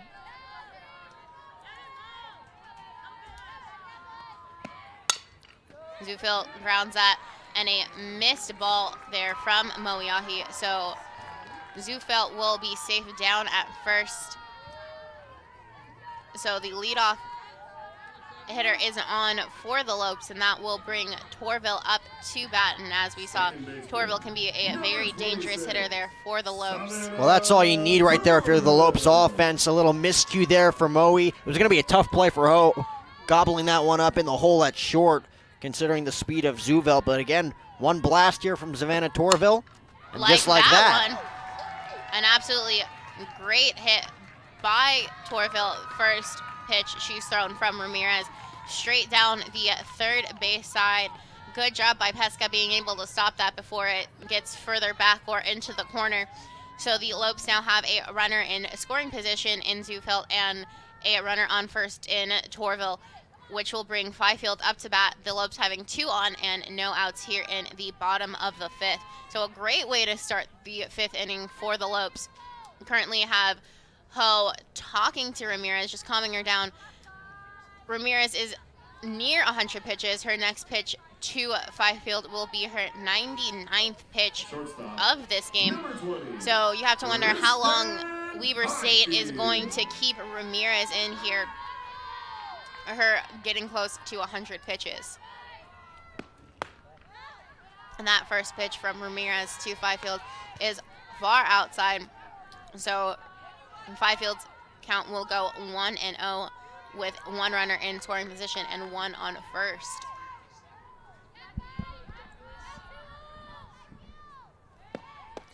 And that one low and outside from Ramirez, that being her 100th pitch of the night. So Fifield's count is now 2-0 here. Fifield still looking for her first hit of the night. And looking to get it here as she has 2 runners on. And that one being a good pitch from Ramirez, being able to paint the corners. So Fifield's count is now 2-1. Well, that's a good take from Fifield right there. Outside corner, 2-0 pitch. You're not swinging at that pitch unless it's over the heart of the plate. And Kristen Fifield, again, looking for a big opportunity here, looking for a pitch over the heart of the plate. Yep, and Fifield will be safe at first, but the lead-off runner into field will be out at third as that pitch was grounded straight to Moiahi. So Moiahi being able to get the out at third. So the Lopes still have a runner in scoring position, but no longer have anyone on third. So they now have 1 out with 2 on, and Kaylee Holland coming to play for the Lopes, again looking for her first hit of the night as well. She's been walked both times that she's been up to bat tonight. And that first pitch from Ramirez in for a strike. Well, to go back to that last at-bat, Cheyenne, would have loved to see Kristen wait back on that pitch just a little bit. Took the 2-0 fastball in the outside corner, swings at the 2-1 pitch on the outer part of the plate. If she waited back just a little bit more, may have had a chance to slice that one into left field. Was just a tad bit too early as she poked it right back to Ramirez, setting up what could have possibly been a double play if it wasn't for Fifield's speed. But another opportunity missed there for the Lopes. Have another opportunity here with Kaylee Holland to take advantage, but ahead in the count, 2-0. Great take on 2-0. May have wanted to take that 2-1 pitch as well. Absolutely, Jack. And that last pitch from Ramirez was framed nicely by Ho, but still called the ball. So Holland is now, with that last pitch being called a strike, 1-2 in the count. So she's going to have to try and fight here a little bit to keep herself alive and hopefully try and cut into this 4-run lead that the Wildcats currently have on the Lopes as they lead 6-2 here in the bottom of the 5th. And a big swing on and miss there by Holland, trying to cut that lead by 3, as that was a nice hack there by Holland. Unfortunately, getting the second out of the inning for the Lopes. Lopes still have runners on first and second. And now the sophomore, Gianna Nicoletti, coming up to bat, looking for her second hit of the night, batting .333 on the weekend. Ramirez now at 106 pitches. And that one hit nicely by Nicoletti, just foul tip. Swung a little too late there, fouling that back into the netting. So she goes 0-1 in the count. Well, great approach there from Gianna Nicoletti. Can't waste any time late in this game. Again, you're running out of time if you're the Lopes down by 4, bottom of the 5th inning. Savannah Torville jumping all over that first pitch heater on the inner part of the plate from Ramirez. Gianna Nicoletti doing the same on the outer part of the plate and wasting no time here once again, taking a hack. But again, just a bit underneath it as the count moves to 0-2. Yep, so Nicoletti now has an 0-2 count with 2 outs and 2 on. So Nicoletti really needing to fight here to give that Lopes offense a chance at cutting into this Wildcat lead just a little bit here in the bottom of the 5th.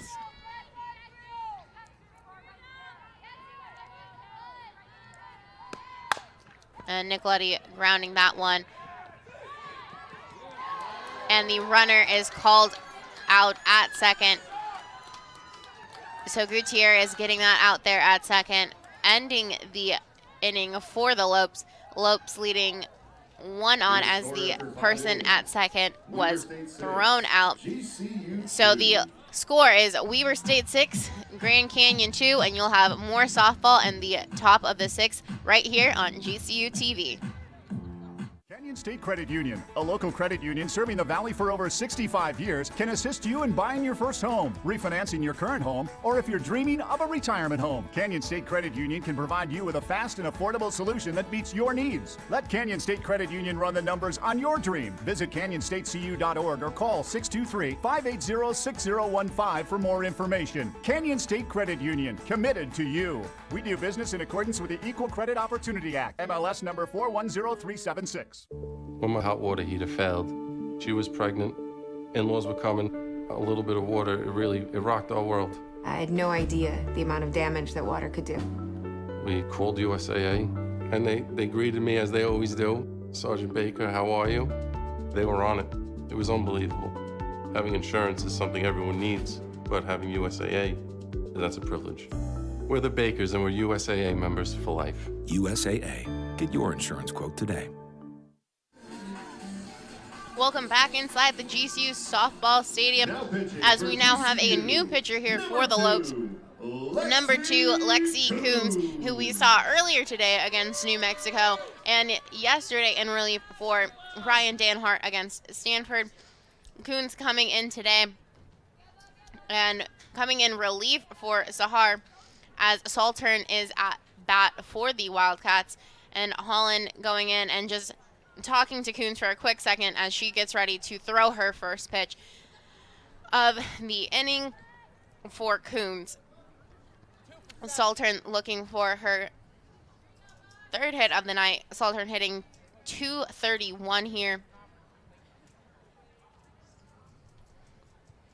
And you got to give credit to where credit's due with Sydney Sahar in her debut here with the Lopes, her collegiate debut on the circle. 5 innings pitched, 12 hits. She did give up 6 earned runs, 87 total pitches. She gave Coach Pearson enough to go 5 innings of work. Would not be shocked to see her in relief tomorrow afternoon against the Lobos. Absolutely, Jack. Once she settled into her first few pitches, she definitely got where she needed to for the Lopes for her first collegiate career. Having over 80 pitches, pitching 5 innings, and absolutely doing some great work. And that first pitch from Coons is a strike, so Saltern is now behind in the count 0-1 here in the top of the 6th. Lopes just trying to get out of this next inning without any more damage being added on, as the Lopes are currently down by 4 here in the second game of this doubleheader. And that one being grounded, and wouldn't you know it, being grounded to Dietrich, but Saltern safe at first. Well, absolutely nothing you could do there if you're Kaylee Dietrich. That's what they call the Baltimore chop, Cheyenne. With that chopper to first base, Saltern is the leadoff hitter for a reason, like we mentioned earlier in the game, with that great speed. And, of course, showing it off right there. Kaylee Dietrich, as soon as she threw that one, had no chance to get Saltern over there at first base. Yeah, she definitely beat that throw by a good few steps. And now definitely trying to run at any sign of connection here with Hawker at bat.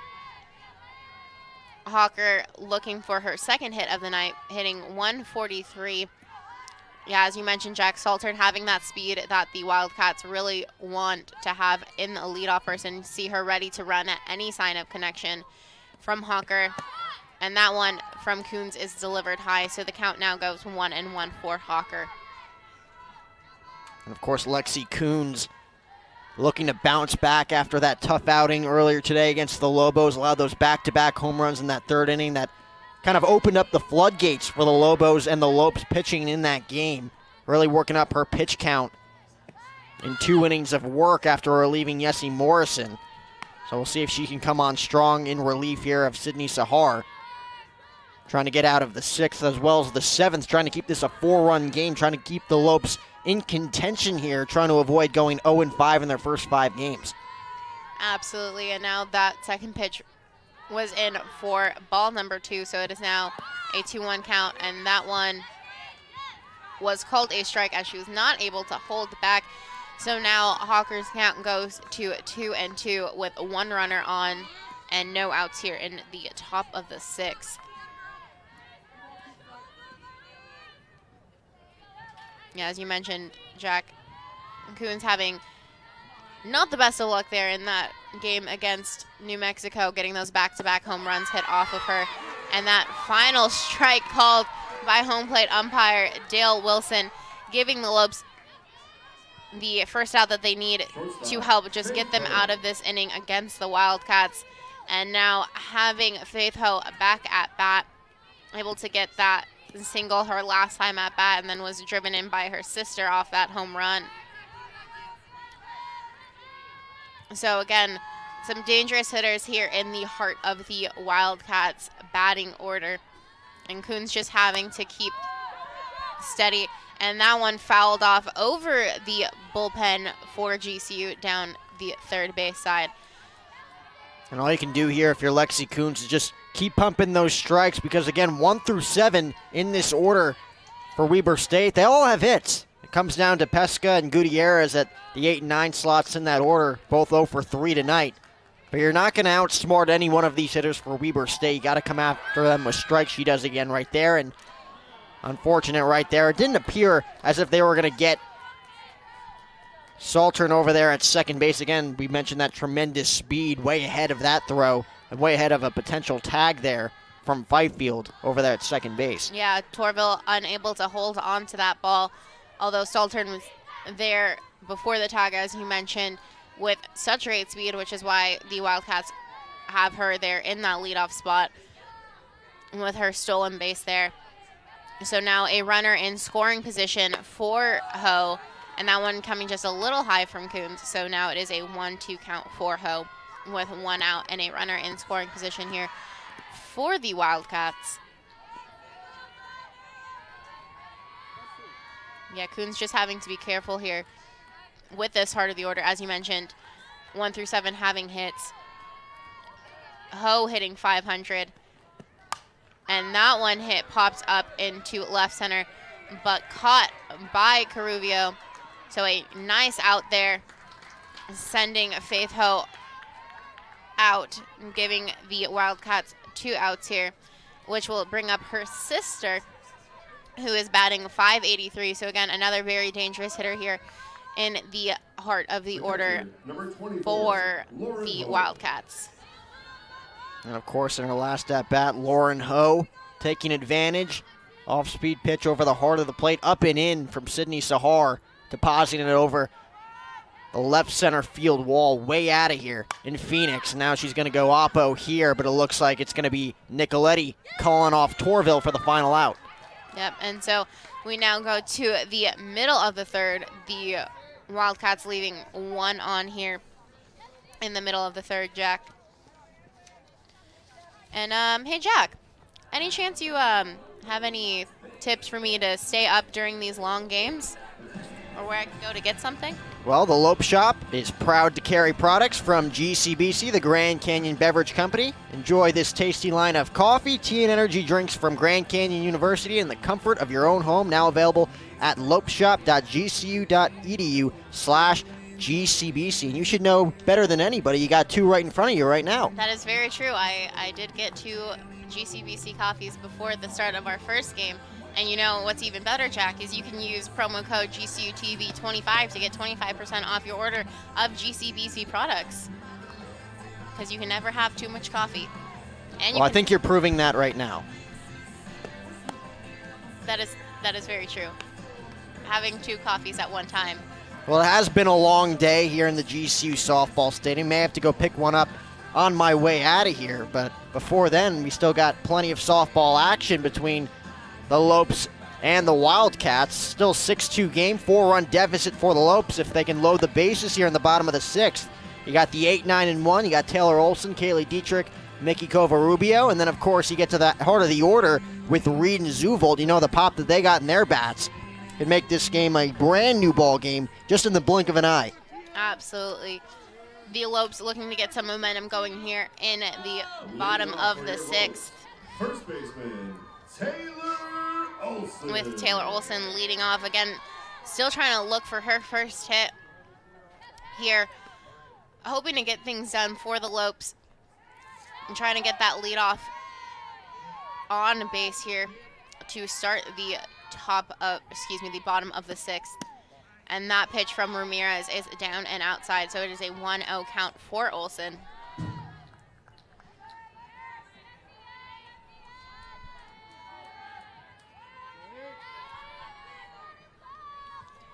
Lopes looking to cut into that 4-run lead that the Wildcats currently have, and now Olson with a 2-0 count.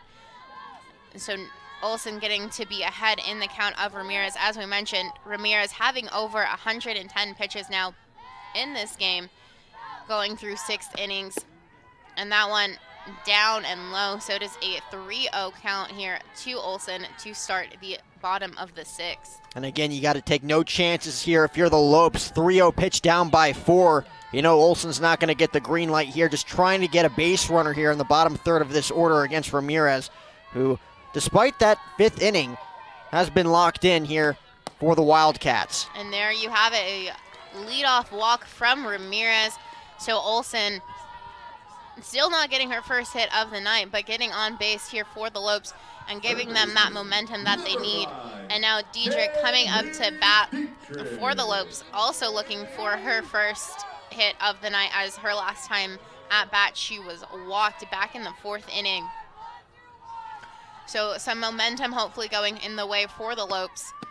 And that one, nice trying to frame it there by Ho, but that one's still a ball to Diedrich. So a total of 5 balls straight here from Ramirez, as that was her 113 pitch here of the night. And you can't give her any strikes either. 5 consecutive balls. Keep taking until you see a strike. And right there, like I mentioned throughout the night, Kaylee Diedrich really going after that inside pitch, that inside heater from Ramirez. Mentioned in that 2nd inning with the bases loaded, would have changed a 2-2 count to a 3-1 count if she were to take it right there. 5 consecutive balls. You can't give Ramirez any strikes here. Kaylee Diedrich swinging at that inside pitch yet again. We'll see if it changes the complexion of this at-bat. And that one in there for a strike from Ramirez. So just like that, Diedrich behind in the count 1 and 2 here. So now having to try and stay alive and hopefully advance Olson into a scoring position, as Ramirez has Diedrich knocking that one foul and over the 3rd base side of the bullpen for the Wildcats. So that one is far out of play there for anyone. So Diedrich doing a nice job there of staying alive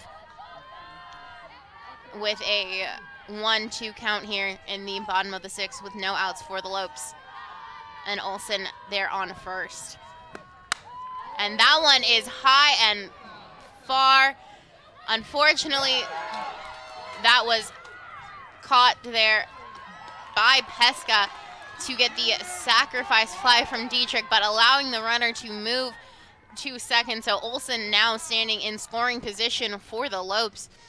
Well, Kaylee Diedrich finally getting ahead of that inside pitch from Ramirez and almost taking it over the left field wall. Hooked it just a bit in the foul territory and obviously didn't get enough to muster it over the wall, with Pesca making the catch. And then, of course, great read there from Taylor Olson. Tagging from first base on that play would have been a perfect throw in order to get Olson at second base from Pesca. Unable to reach it. Now the Lopes got a runner on second base, but again, down by 4. Can't let Ramirez have any strikes here. You got to wait for that perfect pitch, and Mickey Cavarubio has done a tremendous job of doing that to this point against Ramirez, picking up yet another hit, a double in the gap in her first at-bat. Yeah, Cavarubio having an absolutely great weekend for the Lopes, hitting over 500, and now her count being a 1-1 count here with 1 out and 1 on in scoring position for the Lopes. Cavarubio having one of the hottest bats here for the Lopes, hitting, as I mentioned, over 500 in 545 1-3 for the night. And that one going in for a ball, so her count now moves to 2-1. But absolutely a dangerous hitter here, starting the batting order for the Lopes. As we mentioned earlier, she was moved up to the #1 spot from even earlier this morning from the New Mexico game. And that one in there for a strike, so her count is now 2-2. So Covarubio having to now try and stay alive for the Lopes to try and get some more momentum and possibly score Olsen or at least move her to third.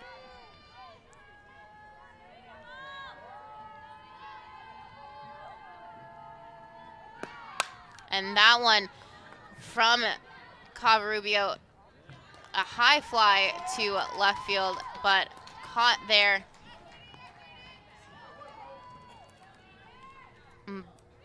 by the Wildcats to record the second out of the inning.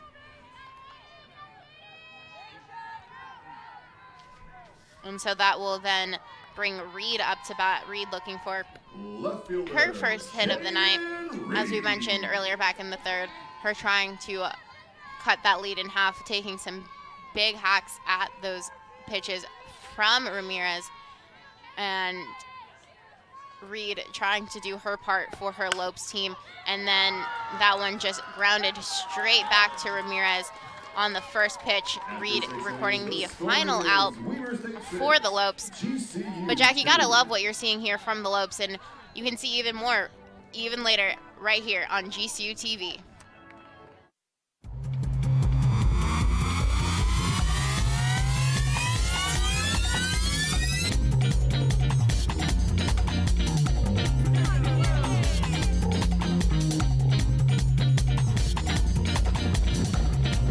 We needed one more member on our roster. Streets of New York is proud to announce Grand Canyon University to our winning team. We are now the official pizza of GCU. Go Lopes. Across the painted desert to where the mountains touch the sky. This is Sanderson Ford country, where Arizona's pride. Sanderson Ford country, built on serving you. Sanderson Ford, satisfaction in everything we do. We're Arizona's pride. Sanderson Ford. Welcome back inside the GCU softball stadium for the top of the 7th inning. The Wildcats still leading the GCU Lopes here with a 6-2 lead, and the leadoff man for the Wildcats will be McHouston. As you can see, it's kind of a chilly night here inside the arena. And so now we have McHouston up at bat here for the Wildcats.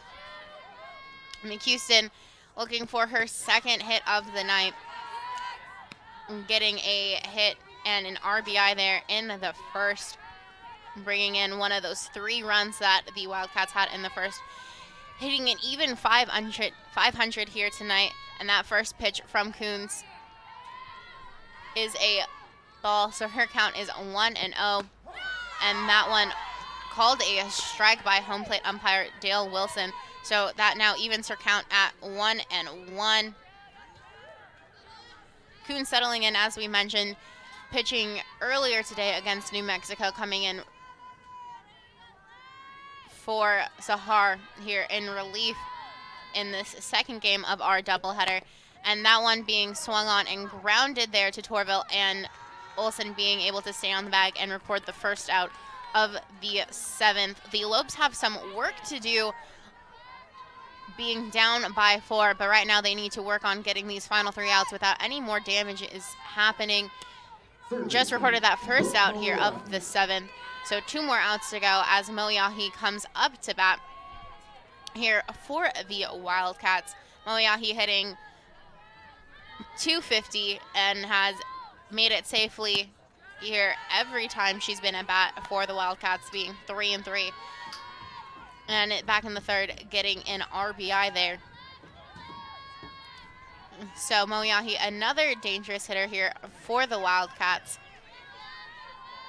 As we mentioned, Jack, the 1 through 7 order giving some power here for Weber State, as that one is in from Coons for a strike. So it is now a 1-1 count to Moyahi. Wildcats having one out and nobody on. And Whiting will come to the plate next after Moyahi. And that one just a little high there from Coons, so the count will go 2-1. Well, despite what the outcome may be in this one, Cheyenne, you got to look at the small victories, the positive attributions from this one. Lexi Coons, since taking over for Sydney Sahar, has been nothing but brilliant after a rough outing earlier today against the Lobos, bouncing back in a big way here tonight against Weber State. And, of course, not really having anything to show for it at this point, but Jaden Reed's really hit the ball on the screws tonight. We saw her almost take Ramirez deep to right with a fly ball right in front of the warning track, and then in her last at-bat, Ramirez with the no-look snag. Really nothing you could do there if you're Jaden Reed, hitting that one up the middle as it was targeted for center field, but finds the mid of Ramirez, goes hitless on the night. But again, the Lopes still have an opportunity, down by 4 at the moment, heading into the bottom half of the 7th inning. If Lexi Coons could keep it at a 4-run lead for Weber State. Absolutely, and now the count full for Moyahi after that last pitch from Coons.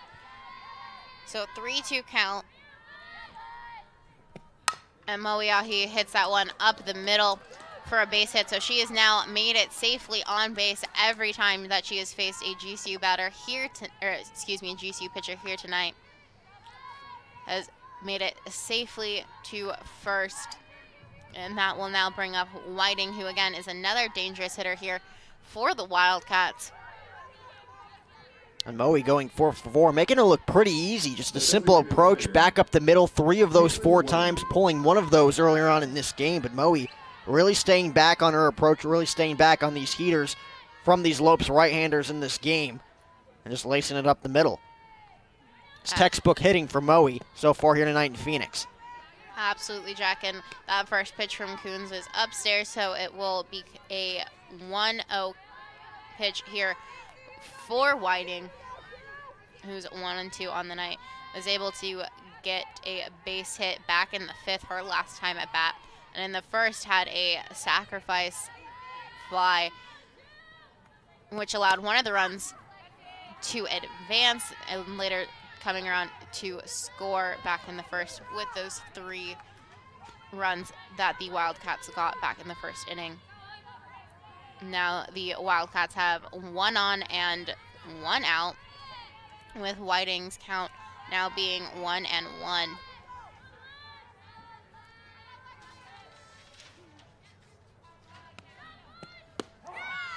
And that one being good and in there from Lexi Coons, so it's now a 1-2 count there for Whiting. And as we mentioned, Coons pitching earlier in that first game and yesterday in relief for GCU, now having 21 pitches just alone in this game, not to mention her first appearance today and yesterday for the Lopes. And that one fouled back by Whiting, so her count stays 1-2 here.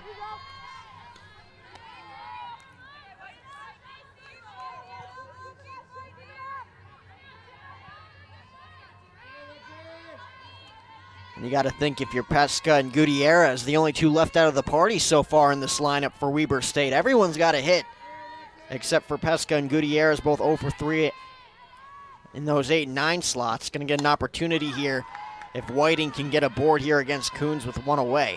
Yep, and that one ripped foul by Whiting, hitting the netting right over the Weber State dugout. Or best case scenario for the Lopes, getting a ground ball there from Whiting and giving a double play and getting them out of the inning. Unfortunately, then leaving Pesca and Gutierrez out of that hitting party for Weber State, but a beneficial outing for the Lopes if that were to happen. And that a foul ball, again, close to the dugout of Weber State, unable to be fielded by any of the players of GCU. So Whiting staying alive here with a 1-2 count. And as we mentioned earlier in the New Mexico game, really working that pitch count of the GCU pitchers. And Coons being one of those, getting those back-to-back home runs hit off of her. But seeing her have settled since then, and that one being called a ball, so now a 2-2 count there for Whiting. Holland doing a nice job of trying to frame that for home plate umpire Dale Wilson.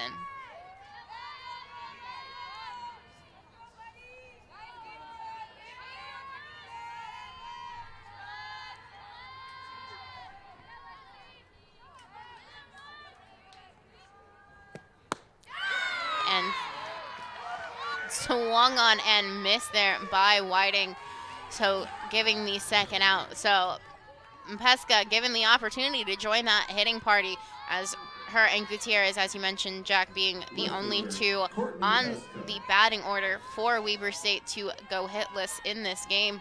And here's your chance if you're Pesca, at least. We'll see if Gutierrez gets a chance, but Courtney Pesca, the Indiana native, the senior, moving from catcher to left field in these last few innings for Weber State. Looking to get her pitch to drive here against Lexi Coons. That first pitch from Coons in there for a strike, so it's an 0-1 count there for Pesca, with one runner on first and 2 outs in the top of the 7th for the Wildcats. Yeah, her last time at bat, Pesca grounded out.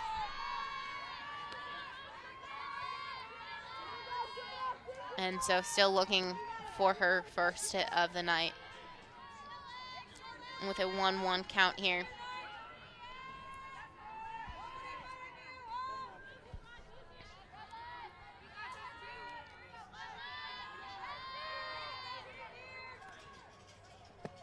And that pitch from Coons in there for a strike, so it's now a 1-2 count. So Coons 1 strike away from ending this top of the 7th for the Wildcats, and hopefully allowing her team to come back in there down by 4 runs, which is definitely possible for the Lopes, as they have the heart of the order coming up in Zufelt, Torville, and Fifield. And that one called strike 3 for Coons. So she did her job at getting the Lopes safely into the bottom of the 7th here, as we now move to the middle of the 7th.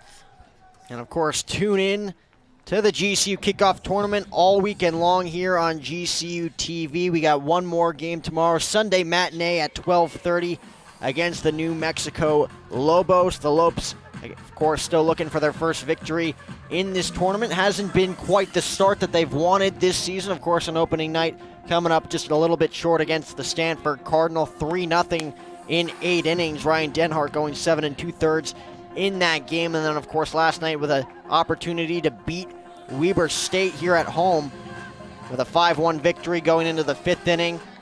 Ends up getting away from them, end up losing that game 7-6 in walk-off fashion. And, of course, earlier today with a 9-3 loss at the hands of the New Mexico Lobos. They'll get another crack at them tomorrow afternoon at 12:30. Of course, GCU women's basketball also picking up a win today in the GCU Arena. And right now, GCU men's basketball on the road with a 12-point lead in the first half against California Baptist. Currently, Carlos Johnson knocking them down. 12 points, currently with 1,000 shooting percentage from the floor on the road out there in Riverside. But of course, the Lopes have business to take care of right here, right now, down by 4, looking to put some runners on base here, trying to at least nod this game up at 6. Absolutely, Jack. All of GCU athletics have been having some outstanding performances. The Lopes here trying to get their first win of the weekend and of this 2020 season. And we start with Olivia Zufelt, who had that great home run at the top of the, the bottom of the 3rd. And then that first pitch in for a ball. So her count moves to 1-0 here in the bottom of the 7th. Lopes have some ground to make up here. As we mentioned, they are down by 4, 6-2. And that one, again, outside from Ramirez, as Ramirez has been in this entire game. over 120 pitches for Ramirez, as that second pitch to Zufelt is a ball. So Zufelt ahead in the count, 2-0.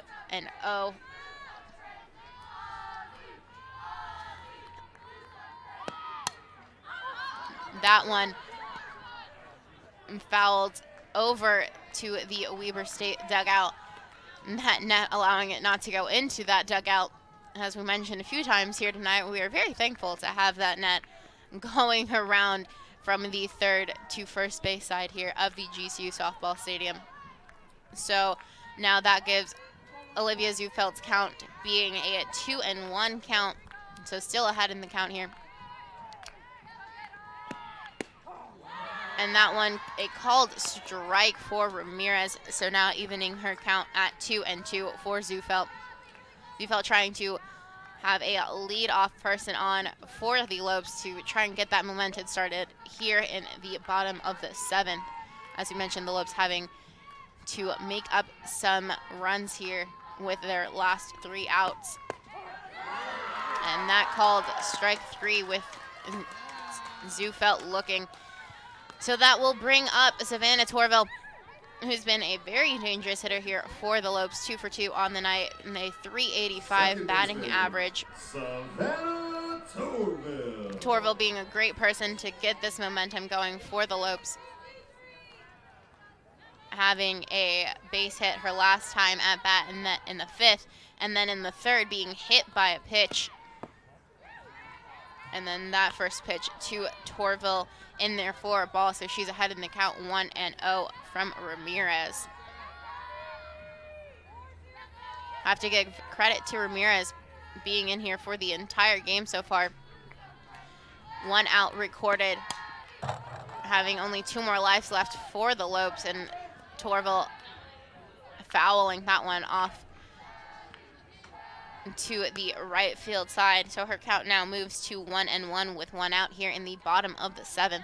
Well, you definitely got to give credit to her determination out there on the mound after serving up that 2-run blast to Olivia Zufelt back in the 3rd inning. Seemed a little bit rattled, would then hit Savannah Torville, bringing the tying run to the plate, but she settled in nicely after that with 3 consecutive shutout innings, looking to make it 4, looking to go the distance, looking to make it the 2nd pitcher today that went the distance against the Lopes. Of course, the Lobos defeating them earlier 9-3.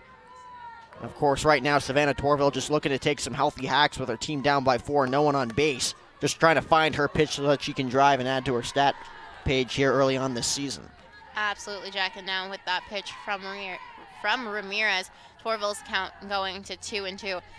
So having to try and stay alive here to keep it at 1 out and try and get a runner on base here for the Lopes as they're down to their final 2 outs of the game.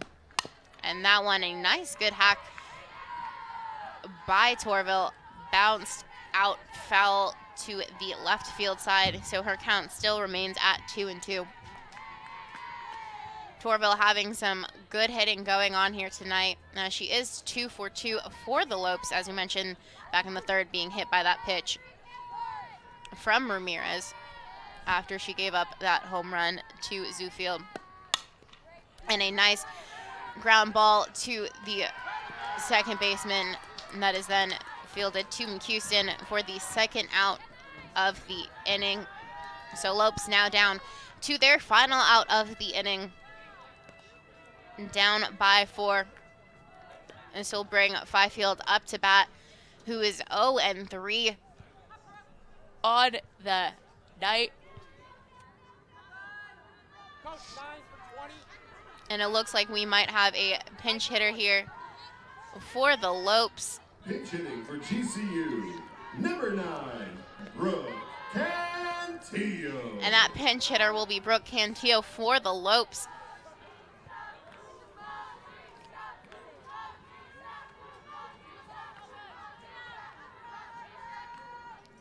So Cantillo having her first time at bat here tonight. First time facing Ramirez. And that first pitch from Ramirez is down and away. So a 1-0 count here for Cantillo. Hoping to start a rally for the Lopes, as we mentioned, down by 4. With the Wildcats putting up 3 in that first inning. And then back in the 5th, getting that home run from Lauren Ho and driving in her sister, Faith Ho, bringing up 2 more for the Wildcats, giving them a 6-2 lead in that last pitch. Now bringing Cantillo's hit to a 1-1, and that one hit up the middle from Cantillo for a base hit.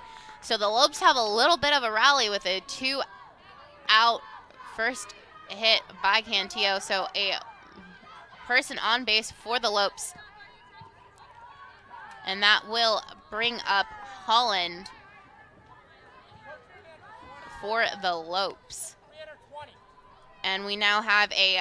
Returning to the game for GCU. It looks like Kristen Fifield will now pinch run after the pinch hit single from Brooke Cantillo. And we've been mentioning the positives so far this season for the Lopes. You got to look at the small victories once again. We've talked about Mickey Covarubio picking up 6 hits so far on this young season for her during her freshman year. You also got to look at Brooke Cantillo, has herself 5 hits on the season now with that last base hit. Absolutely. And now Holland coming in and fouling that one off. So coming up behind in the count 0-1 with 1 on and 2 outs for the Lope. Down to their final out of the game here with Holland at bat. Holland was walked her first 2 times at bat here tonight in the 2nd and the 3rd, and then struck out back in the 5th. So looking for her first hit of the night.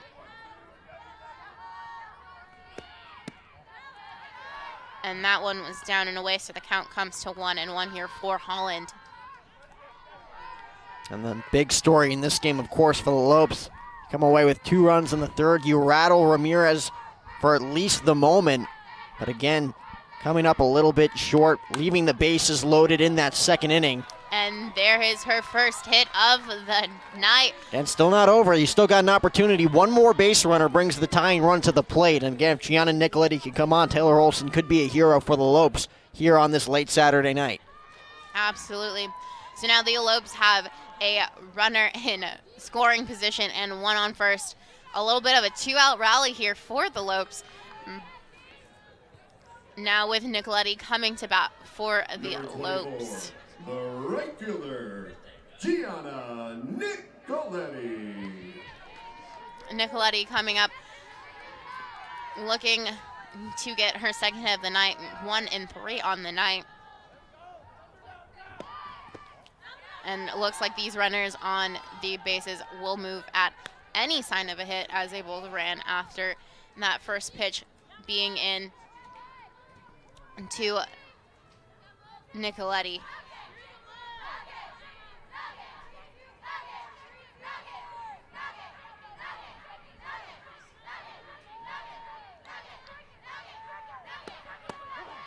And that ball called a strike for Nicoletti. And obviously, if you're Ramirez right here, 2 runners on, you don't want to bring the tying run to the plate, regardless of the Lopes' slow hitting so far in this tournament. And with Gianna Nicoletti, you know she's going to slap it the other way. It's what she's notoriously known for in her short career here at GCU. You want to come inside as, again, I speak too soon, goes with the outside heater. As the count moves to 2-1, but again, if you want to get Gianna Nicoletti here, you go with the inside heater. Try to get her to roll over on the right side to end this ball game for Ramirez. But then again, if you're Gianna Nicoletti here, again, stick to your strengths. Try and go the other way here. Of course, you can see Ho playing deep in the hole there at short as she goes inside. And now up 3-1 in the count with 2 runners on base. Don't take any chances here unless it's your pitch to hit, unless you know it's in your wheelhouse and you know you could drive it. You got to be taken all the way here if you're Gianna Nicoletti. Absolutely. And then, as you mentioned, that would have then fill the bases for the Lopes, bringing up Olson to bat, and that one in there for a strike. So now Nicoletti's count is full at 3-2 with 2 on and 2 out here in the bottom of the 7th. And again, a tremendous take there from Gianna Nicoletti. Knew you weren't going to get your pitch to hit there, but plating the corner was Ramirez. Now 3-2, nowhere to put you. Expect a swing here if you're Gianna Nicoletti. And that ball far outside. So Ramirez walking Nicoletti here. So the Lopes now have the bases loaded and the tying run coming to the plate here with 2 outs. Wouldn't be shocked to see Lily Bishop's name called off the bench here from Coach Pearson with Taylor Olson due up. As you can see right there, Coach Pearson talking things over with Dale Wilson, and it looks like we're going to see a pinch hitter here in the bottom of the 7th inning. A lot of drama going on inside the GCU softball stadium. Pinch hitting for GCU. And as you said, Jack, Lily Bishop is coming into pinch hit there for Taylor Olson. Lopes really needing that momentum, and as you said, Lily Bishop being that tying run. So with 1 swing of the bat, the Lopes are easily back in this game here. Lily Bishop has that power.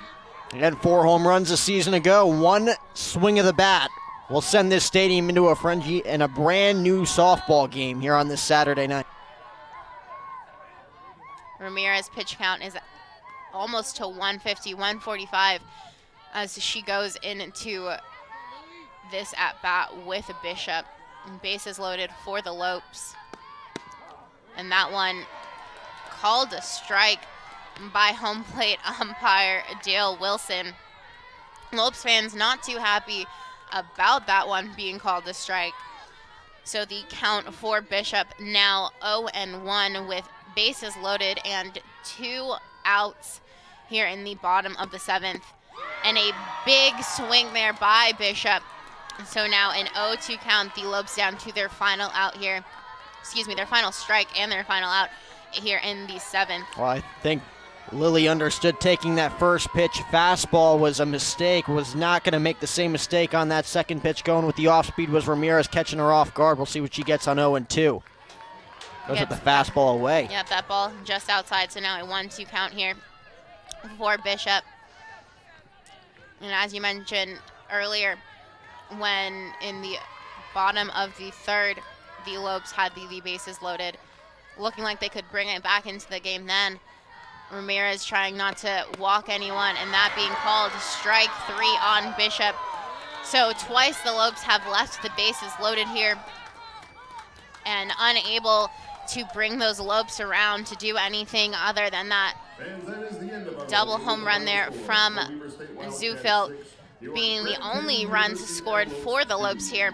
The Lopes had a great night outing with some great hits, but they weren't able to string it together and get the runs that they wanted. So the final score here from the GCU softball stadium being 6-2 for the Weber State Wildcats. The Lopes will be back in action here tomorrow at 12:30 against University of New Mexico. And tomorrow night will conclude the GCU kickoff tournament. Tune in at 12:30 to see the Lopes take on New Mexico right here on GCU TV. And follow Grand Canyon University on Twitter, Facebook, and Instagram. And don't forget to subscribe to our YouTube channel at youtube.com/GCU. I'm Cheyenne Rhodes alongside Jack O'Hara. And from all of us here at GCU TV, have a great night and go Lopes.